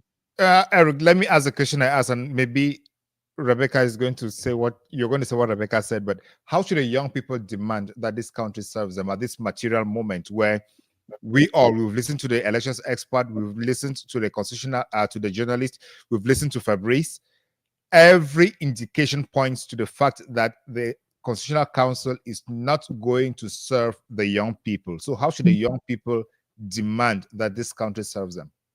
I really love what Rebecca said, what Alice Nkom has said, what a host of them have said. Reminding the young people that you go to your office. You have to go to your office. Your office is on the streets. Go to your office and demand it. Their office is on the streets. I'm not asking for people to riot. No. Go for, maybe a peaceful march. Prepare your placards and say, we want change. We want the outcome of these elections to be declared. We know that. How in the world could Mr. Biya have won in the Northwest and the Southwest regions? The same place where thanks to his declaring war, millions, not thousands of people are either dead, out of the country, or out in the other regions except in the Northwest and the Southwest. How in the world? Look, all of those ministers, from Mr. Yang Philemon, Mba Acha, Mbayu Felix, all of them, they should be even ashamed to declare to the world and to the rest of us that Mr. Biya won in the Northwest and Southwest. That you come and you kill, or you create the circumstances for the death of my cousin, and the mothers and the brothers and the sisters of people, and then they come out and elect you. That is the insult of the century. And anybody watching this program who thinks we are being emotional, please reflect. Where in the world would you see this happening? That the same guy who comes and destroys your livelihood, destroys your homes, kills some of your people, and so creates the environment for death and destruction. And then you come around and you say, hey, this is the guy to govern us. No, it doesn't make sense, right? So all the votes that Mr. Biya is supposed to have gotten from the Northwest and the Southwest regions, please hand them back to whoever got them. You didn't get them. You did not get them. And I can say that with emphasis. So yeah, I don't know if I answered your question, but we've got to rethink a lot of things. And we want to save Cameroon. We want our country to serve all of us. There are lots of us, hundreds of thousands of Cameroonians in the diaspora who want to come back and invest in that country to make a difference. Many of us want to be like Rebecca and Oncha, come back and give back to this country. I'll be coming next week anyway. Somebody from the CPDM will say you're shooting yourself in the foot because you cannot make that argument and use Rebecca as an example because she's been there all this while. Well, she is, and I've been in and out of Cameroon, but I want to come back finally now, and there are many of us who are in the same position. Thank you so much. I know what I got from your answer is the young people should express their minds and say they need their country back. They could demonstrate peacefully. They could write their placards. Rebecca said it's a conversation that could be had in a more restrained environment for strategic and tactical reasons. Sandrine, over to you. Oui, Sandrine. Okay, I would like to ask something to Fabrice, who is in Yaoundé. I know that Fabrice, like, he has a lot of stuff like to tell us around everything. So now that the commission, la Commission nationale de recensement des votes a terminé ses travaux. So did you had a chance to maybe talk about to other political parties that were around? So what is their expectation now? What are they thinking? On peut le dire en français. Nous, on fait conversation avec les gars d'autres partis politiques, tous les jours. On a ces conversations. J'ai beaucoup d'amis dans d'autres partis politiques. Tous les partis politiques que j'ai mentionnés, j'ai beaucoup d'amis là-bas, qu'on discute tout le temps. Et on se connaît très bien. On fait les activités, puisque au Cameroun, il y a très peu de jeunes qui s'engagent dans la politique. Mais quand on discute parfois, tu entends ceux qui sont les leaders intermédiaires, un peu comme moi, qui sont peut-être pas à la tête, mais entre les cadres de cette, ils vont dire, mais ça, la décision finale revient au chef, ça revient au président du parti, ça revient, et c'est un peu ça qui est notre grand souci. Et les attentes sont autour des oui. Tout le monde dit oui, Tchiroma a gagné. Vraiment, les PV, même nos PV montrent qu'il a gagné. Mais je vous dis, il faut dire à vos leaders qu'il fait un communiqué public pour dire ça clairement. Pourquoi il tourne autour de peau? Pourquoi pas faire une déclaration pour éclairer l'opinion publique et l'opinion internationale que voilà la position que vous avez prise? Donc, pour moi, selon moi, je pense que tout le monde connaît la vérité, mais il y a certaines personnes qui ne veulent pas le déclarer. C'est juste mon sentiment. Mais sur l'attente de ce qui va se passer avec la Cour constitutionnelle, il n'y a pas... Tout le monde aujourd'hui savent qu'ils sont là pour le système en place et ils sont là pour l'ordre de la présidence. Parce que ceux qui sont là, ils sont tellement confortables qu'ils ne se voient pas quitter la présidence aujourd'hui pour quelqu'un d'autre. Donc, c'est question des rapports de force. C'est question des... Qu'est-ce que nous autres de ces côtés, on peut faire? C'est question des... C'est pour cela que moi, j'ai déjà dit, je demande mutualisation des forces. Je ne vois pas aujourd'hui qu'est-ce qui empêche encore que tous les leaders politiques viennent ensemble ou tous les leaders de la société civile viennent ensemble pour demander ou revendiquer cette victoire de Issa Tchiroma. Ça, c'est mon analyse personnelle, c'est que je vois sur le terrain et c'est que je ressens. Parce que si tout le monde, imaginons que sur les 11 candidats, d'autres candidats, il y a 4 qui ont déjà quand même fait une déclaration en faveur de Issa Tchiroma. Donc, toutes ces 4 continuer à travailler, établir peut-être une commission des lobbying des autres candidats et peut-être certains leaders d'opinion et leaders politiques pour dire que, OK, on va donc faire un communiqué conjoint, un communiqué commun pour demander que, OK, voilà le conduit à tenir, voilà ce qu'on va faire dans les prochains jours en ce qui concerne cette victoire de notre camarade ou notre homologue qui a gagné les élections. Ça, c'est pour moi la logique à suivre. Puisque pour faire les déclarations dispersées, chacun à son coin, fait les analyses et après il fait ses publications sur Facebook, après il prend ses rendez-vous médiatiques, il peut discuter. Oui, c'est bon, mais ceux qui sont à Etoudi, dans les laboratoires ou bien cabinets noirs, ils sont en train de rire parce qu'ils disent que les gens, si on savait qu'ils vont toujours faire comme ça pour que parce que puisqu'on fait dans l'opposition, puisqu'on fait synergie sur ce qu'on va faire concrètement, puisqu'ils ont peur. Donc, ils ont tellement peur des actions communes. Donc, ces gens sont tellement peur des actions communes. Mais quand ils voient les gens réagissent de manière individuelle, de manière non identique de leurs partis politiques, ils sont contents parce qu'ils savent que ça va aboutir que dans les stratégies. Et les gens passent leur temps à critiquer les stratégies des uns des autres au lieu de converger l'énergie sur ce qui est l'essentiel. Ce qui est l'essentiel aujourd'hui, c'est que Bia doivent quitter le pouvoir. Et on doit maintenant focaliser sur comment bâtir un autre Cameroun sans Bia. Ça, c'est une question de chronologie, c'est une question de référence et de priorité. de priorité de tout Camerounais aujourd'hui et tout leader politique aujourd'hui, c'est qui bien quitter le pouvoir. Qu'est-ce qu'on peut faire ensemble pour qu'il quitte le pouvoir? On a toute opportunité aujourd'hui qui se place devant nous. On a toute opportunité, vraiment. Une opportunité pour moi, si on rate, je crains quand est-ce qu'on va encore avoir ce genre d'opportunité devant nous comme ça. Donc pour moi, c'est que on réagisse ensemble. Les sentiments des uns des autres n'est pas vraiment ce qui est plus important. Ce qui est plus important, c'est que nous on définit nos priorités et on agisse vers là. Merci Fabrice. J'allais justement m'interroger avec Rebecca.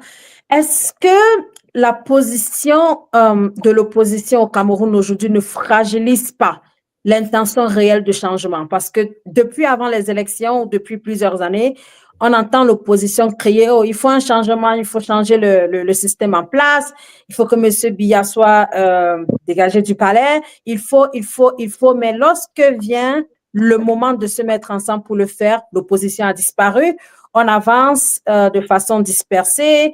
Pendant la campagne électorale, il y a eu beaucoup de semaines à discuter sur la coalition. Pour finir, il n'y a pas eu de coalition. Même après les élections, on en est encore là. Fabrice parlait de 4 partis politiques qui ont fait des communiqués, mais j'ai envie de dire que c'était des communiqués qui n'étaient pas si affirmatifs que cela. C'était de, OK, il faut que ou bien que les institutions respectent la voix du peuple. On sait que les résultats ne nous ont pas été favorables. Beaucoup de phrases, mais qui ne sont pas allées jusqu'à l'essentiel. Dernier cas encore, il y a hier ou 2 jours, Monsieur Issa, qui est représentant du FSNC, a quitté la salle des travaux au niveau de la Commission nationale de recensement des votes. Il y avait les 10 autres partis politiques de l'opposition sur place. Qu'est-ce qui manque? Qu'est-ce qu'il faut? Est-ce que ce n'est pas ce jeu de l'opposition qui fait que le pouvoir continue de se dire on a encore toutes les cartes dans nos mains et manipule les autres pour continuer à être là? So you remember when we had le grand débat? Remember the grand débat? You remember how desperate we were to get that coalition going? Yes. Do you now understand how irrelevant all of those parties are in the election? In other words, the people I disagree with you is that there has been a coalition. It's a coalition of the people. Yeah. It's not a coalition of the parties. We don't care about what the parties want anymore. We're not waiting for them. Nobody should wait for those political parties or the leaders to come and all of a sudden wake up and decide that, oh, it's true. We should get together. They won't do it. We saw it during the election. And what happened is the people sent them an incredibly strong message that some of them till now don't want to listen to. We want a vote utile. We want all of us to follow one candidate because we want to win. And the numbers for the other we're not even talking about the other candidates and the results. They're astoundingly terrible. The message that the people have sent to those parties is, you are now irrelevant. Where you had an opportunity to do something for your nation, you decided to betray us. You decided to betray our trust. You decided to betray our all the efforts and the energy we put into supporting you. And you know what? We're moving on. We've moved on. We've made a decision and we're moving on. And so we need to make sure that we do not wait for political parties, including that of Mr. Tchiroma. In other words, we, the people, it is our victory.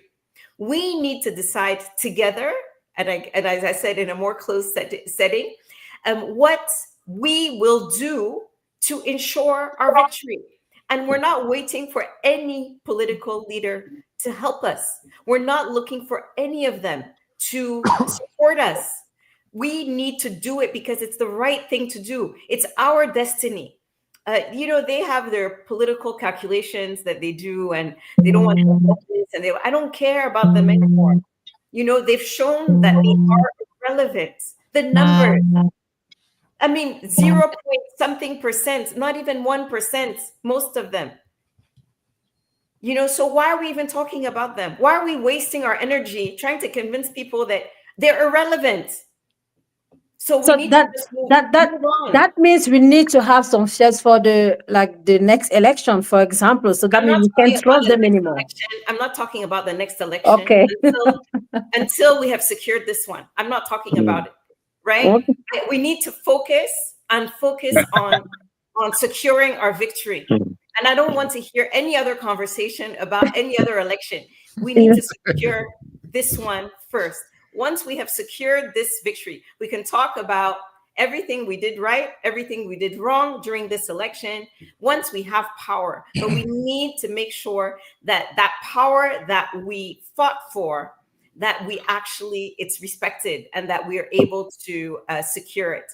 So in the meantime, I don't care about the political parties right now. We'll worry about them at another time. Right now, we need to take our destiny and focus on making sure that this particular election does not get stolen from us.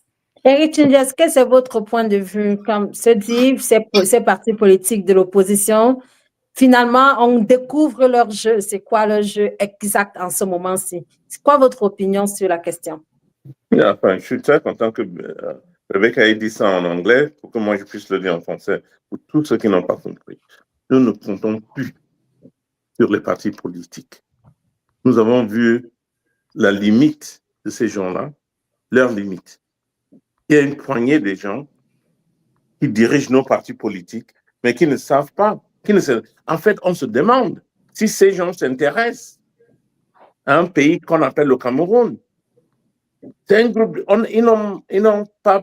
Moi, j'ai discuté avec la plupart de ces gens-là quand on était préoccupé par le fait d'avoir une coalition.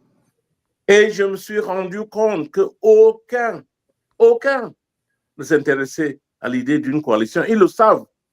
Hein, ils le savent puisque je leur ai parlé. Etoudi, Ateki, Akeremuna, Bouba Bello, tout ce monde-là, je leur ai parlé de la coalition.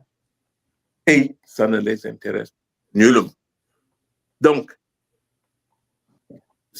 s'ils s'intéressaient à notre pays, le Cameroun, ils allaient quand même chercher à réunir, n'est-ce pas, leur programme politique et identifier la personne mieux placée pour porter ce programme. Il a fallu que ce soit les Camerounais, en leur grande majorité, qui imposent un candidat. Et ce candidat, c'est Issa Tchiroma. Et il a imposé pourquoi? Je crois que le groupe de Douala a aidé dans ce sens. Parce qu'ils ont identifié un programme. Monsieur, si vous êtes d'accord pour faire telle et telle chose, et rester un seul mandat réduit à 5 ans, si ça vous intéresse, venez avec nous. La seule personne qui a voulu le faire, c'était Issa Tchiroma. Et ils l'ont annoncé donc comme candidat. Non, il ne faut pas charrier. Tous ces gars-là, ils ont le droit. Ils sont chefs. Ils se sont présentés parce qu'ils voulaient arriver au pouvoir. C'est tout à fait normal. Mais si c'était pour arriver au pouvoir et changer le Cameroun, je ne crois pas que c'était ça leur but. Ils voulaient être le prochain Paul Biya, qui allait gérer le pays pendant peut-être 20 ans, 30 ans, 40 ans, pour ne pas faire grand-chose, pour laisser les routes, les infrastructures dans cet état-là, sans électricité, sans l'eau, les hôpitaux en état délabré. N'est-ce pas? Peut-être qu'il voulait être le prochain Paul Biya. Monsieur Biya ne peut pas imaginer que le Camerounais normal va le plébisciter. Et lui ajouter encore à 93 ans la possibilité de... Enfin, il y a monsieur Mo Ibrahim qui lui a demandé, vous voulez gérer votre pays, c'est pour amener le pays dans le cercueil avec vous. C'était ça. Que les Camerounais soient sérieux. S'ils aiment leur pays, il faut oublier tout ce monde-là. Il faut qu'on remette le pays sur les rails. Donnons le pouvoir à un monsieur comme Tchiroma qui a accepté de revoir toute la structure, n'est-ce pas, administrative du pays, remettre ce pays sur une autre trajectoire pour refaire l'économie, rebâtir le pays, l'école, la santé, ainsi de suite. C'est ce qu'il faut aujourd'hui.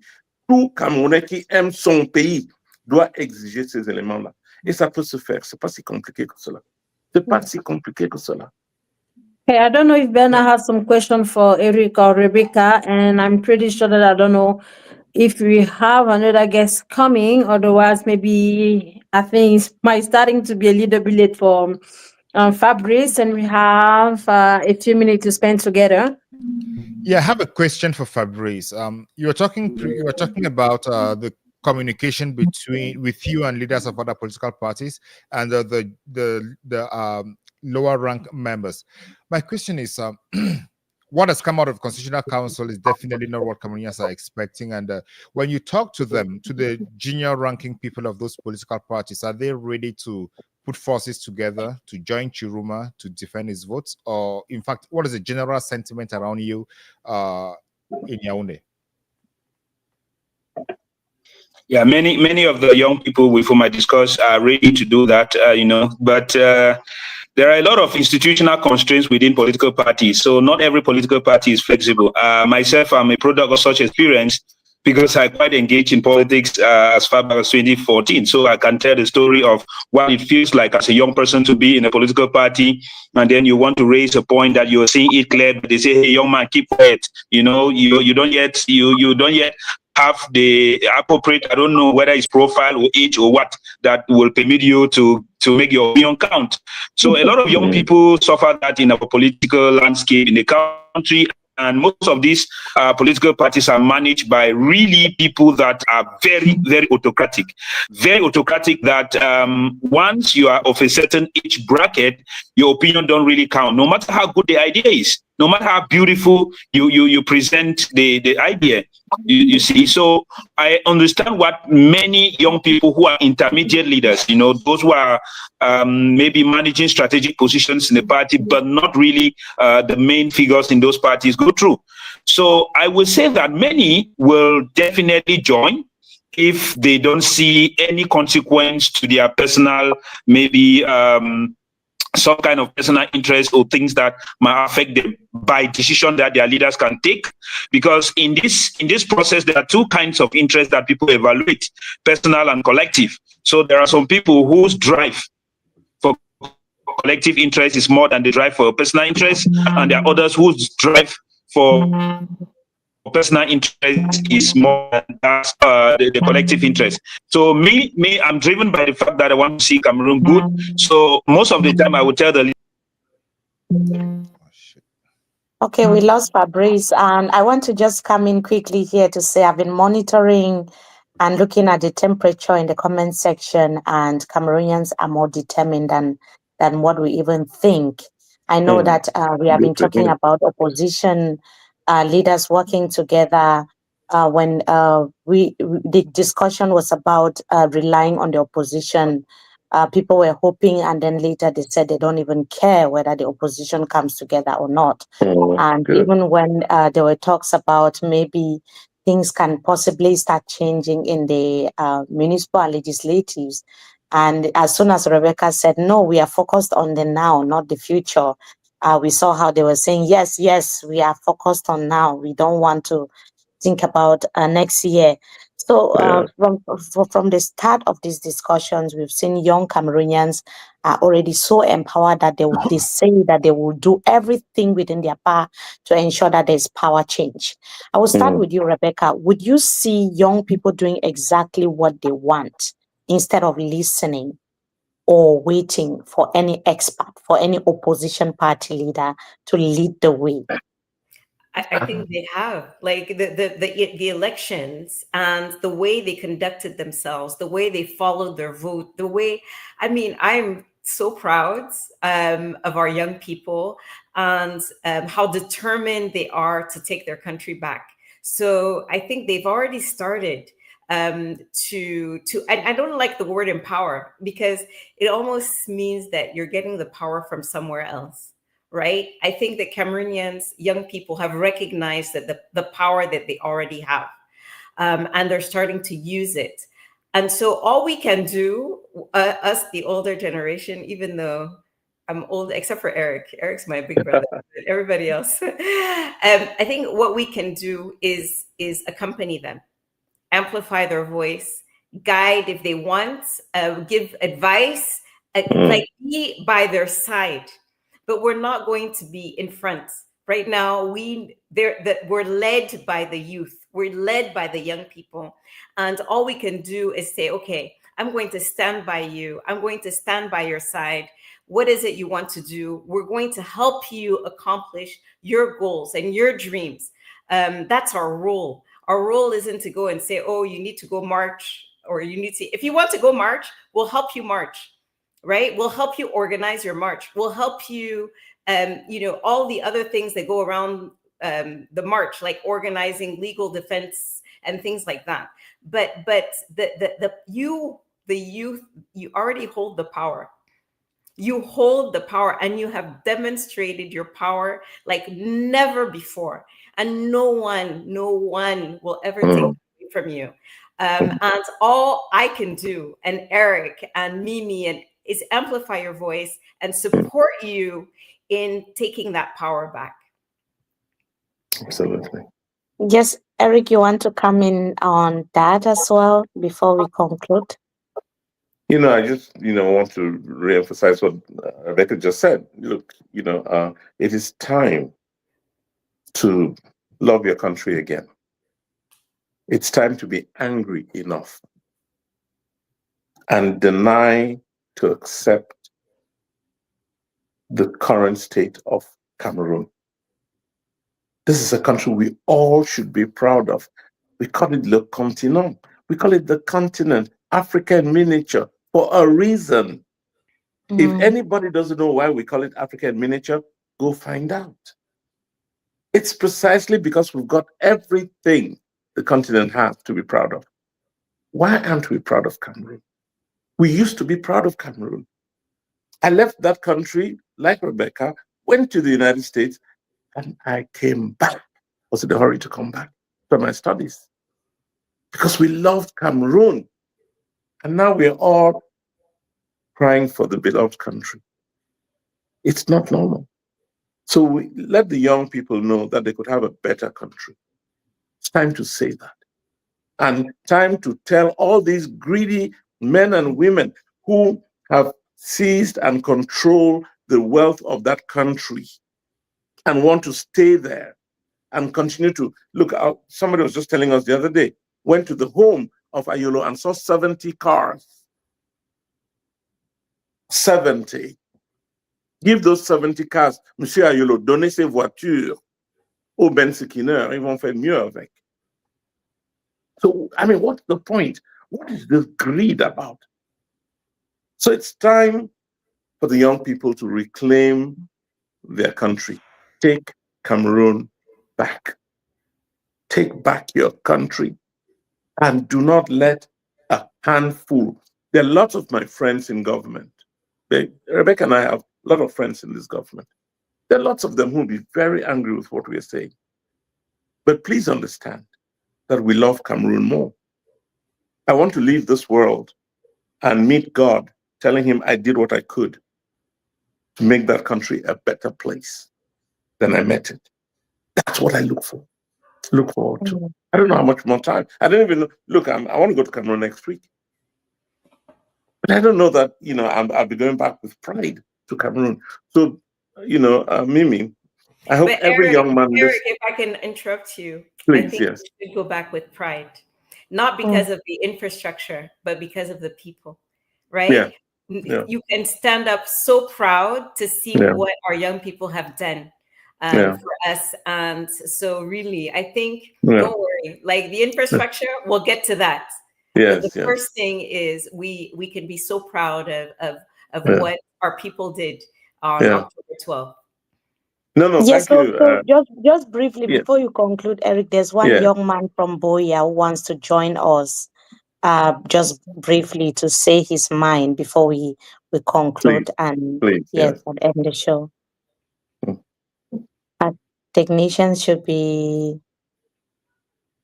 getting him on board.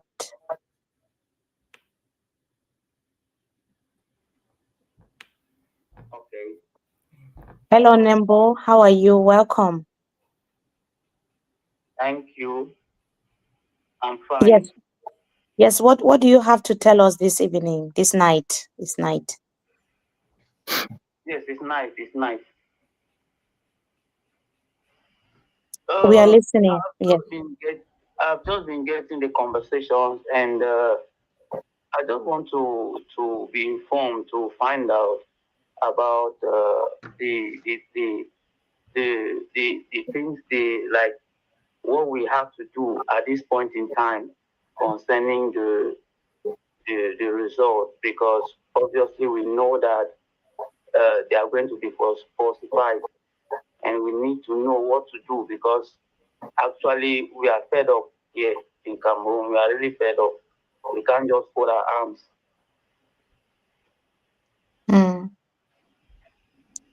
Eric, you want to respond, or maybe Rebecca? Yeah, I'll do, and then Rebecca can chime in. That's the reason we're appealing to the forces of law and order, to the police, to the military, to gendarmes. If I'm sure you have brothers, sisters in, where you are. In the military, you have brothers and sisters and parents, and you must want the best for them. And do not let a handful, and this is my point, do not let a handful of men and women who want to protect their individual interests send you to go and do the dirty work for them. Please do not let that. If these elections were transparent and credible, they will not need the army to resolve them. They wouldn't. They only need the army because they want to protect a falsehood. They want to protect a big lie. And that big lie is that Mr. Biya deserves to be president of Cameroon again. It's a big lie. And they want the army to protect it. So every soldier, gendarme, police officer, customs, you name it, people who are called upon to protect the nation, please do not fall into that lie. Give this country a chance to regenerate, to rebuild, and to get back to where Cameroon should be as one of the leading nations on the African continent. Becky. So I would just say that I'm sure that there will be a national day of taking back our power, right? However, whatever form it takes, I'm sure that people are working on coordinating that right now. It might be before the Constitutional Council announcement, after. It doesn't really matter. Their schedule is their schedule. We're not on their schedule. We are on our schedule. And so I don't want everything to feel like it has to be tied to whatever calendar they've set for themselves, because it is for themselves. It's not for us. And so you, as long as we're united, as long as we go in hand, we'll overcome. I'm not worried. I'm so optimistic. This has been, and I remember election day, I was so optimistic, and even more so than most, right? Nobody believed that we could do this. And I kept saying, like, I could be wrong, right? And I'd rather believe and be wrong than not believe and be right. And I'm so glad that I believed. And so I think that we need to keep believing, even when things look so dim and it looks so impossible. We look at what we accomplished on October 12th. What can't we do going forward? And so we shouldn't fear.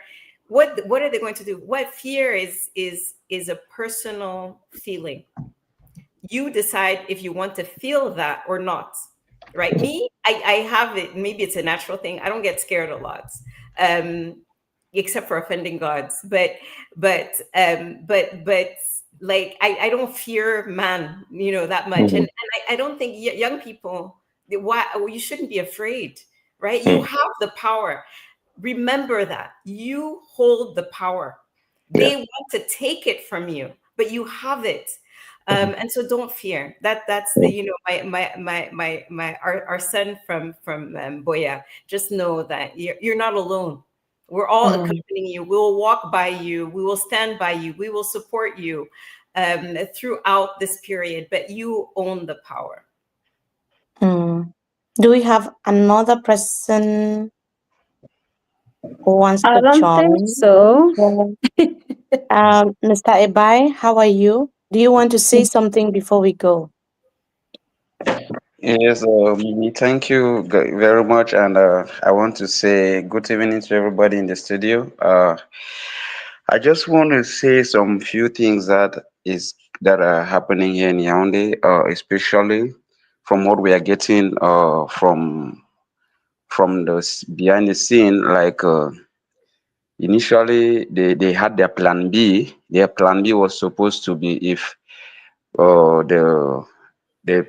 maybe the people have to demonstrate for their rights, and they are planning to do a coup d'etat, which is being fabricated by them, like somebody do the coup d'etat, take the power, then still hand it over to the Ngongos, so they continue ruling the system.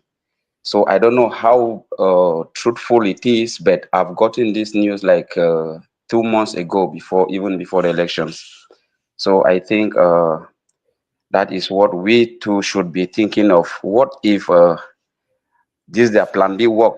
What are we going to do? Like, are we going to start trying to see our own plan B? I don't know, because everybody knows who is the winner of the election, and like I said, maybe a close friend of mine who is working with the presidential guard told me this thing like 2 months ago, and now I'm also getting it from another police officer. So I don't know how true it is. That's all I wanted to share with you guys. Yeah, thank you. Eric, would you Merci. want to comment on rumors? You're muted. Moi, j'ai du mal parce que je pense pas qu'on What the s'attendait à Bangor ceci il y a said, quelques mois. we did hear that. We heard that prior to the elections, during the elections, and since, after the elections. So clearly there's some plan B at some, but we don't, anybody who wants to engage in that should know that they'll be destroying a country that we can participate in that destruction, and nobody wins. So it should be, the Cameroon is not Gabon. Cameroon is not Burkina Faso. Cameroon is Cameroon. Cameroon is Le Continent. The African miniature. We should be setting the example. Look, if these elections do not allow us to resolve the problem of leadership in the country, I'd rather, as I think it was Cabral Libi or somebody who called for an annulment of the elections and a reorganization. But something needs to, we need to take a process that allows us to get to the leadership we deserve. So that's why I'm for the people to take back their power, go back to their office. That office is on the streets. Take back the power and demand a rectification of the problem. I think we can, if we love Cameroon. That's all I'm saying. So yes, thank you so much, Ebaingo Theodore. I think he had contributed also when on the 12th of October when Cameroonians were voting. We thank you so much for your relentless effort and your persistence. And yes, thank you so much. But this is also a very sensitive kind of conversation. Probably we can go back and think about it and see how to better discuss it before we bring it here on board. But we thank you for bringing that up. Thank you. Yes. So Bernard, I don't know if you have final questions for Eric and Rebecca before we go, but I think our time is up. It's always difficult to say goodbye to the thousands of people watching, but we I don't have have to any still further go. questions. Okay. Sandrine, any final questions? Anything else? No, at this point, no. I'm just hoping that we might maybe try to have, like, I would say, like, people have like legal things to understand what my what we should like think about the way that is happening. Like, I don't know if you are getting me, like the legal part. Est-ce qu'on peut Yes, avoir also, des yes, we're supposed to avocats, have des personnes comme Barrister ça là? Sim today. We're Absolument. supposed to Yeah. have Barrister Sim. I'm Yeah. sure that It's he was okay. caught up. Je pense aussi qu'avec la récente sortie de Issa Tchiroma, je pense que c'était aujourd'hui, alors qu'il était sur le plateau de Canada, peut-être il y a des choses comme ça qui ont dû se passer, mais je pense que ce serait une bonne occasion pour nous dans les jours à venir de voir comment est-ce que les hommes de loi perçoivent ce qui se passe, parce que au départ, avec la sortie de M. Tchiroma, celle d'Atanganji, il y avait des articles du code électoral qui étaient lus chacun à sa façon. Je pense qu'on va trouver une façon de revenir là-dessus et de voir quelles sont les dispositions légales maintenant qu'on est vraiment à la fin du processus électoral. On sait que le Conseil constitutionnel va se prononcer dans les jours à venir. Je suis plus ou moins certaine que ça va être au plus tard à la fin de la semaine. Alors, si on a la possibilité d'avoir peut-être des hommes de loi pour en discuter et de comprendre tout ce qui est autour, même de ce qui pourrait se passer. Avec Rebecca tout à l'heure, on se demandait qui va avoir le pouvoir ou est-ce qu'il y en aura un Etoudi, est-ce qu'il y en aura un à Gara ou ailleurs. Je pense que tout cela va nous permettre de mieux comprendre l'après-élection présidentielle au Cameroun. Et j'ai aussi l'impression qu'il y a beaucoup de gens qui nous suivent qui vont aussi être, they want to be part of this conversation. They have a lot of questions to ask. They have contributions to make. So today was just like some sort of a trial, and we saw a lot of people are sending messages that they want to contribute. So probably from the next edition, we'll try to see how to incorporate that and get some of you to come on board. Yes, that's something that we are planning to do. But thank you so much, Eric and Rebecca. Thank you. It's been so amazing having you. Yeah, Mimi. Thank you. Mimi, let me just say this. You know, this is a historic time for this country. Let's not miss the opportunity.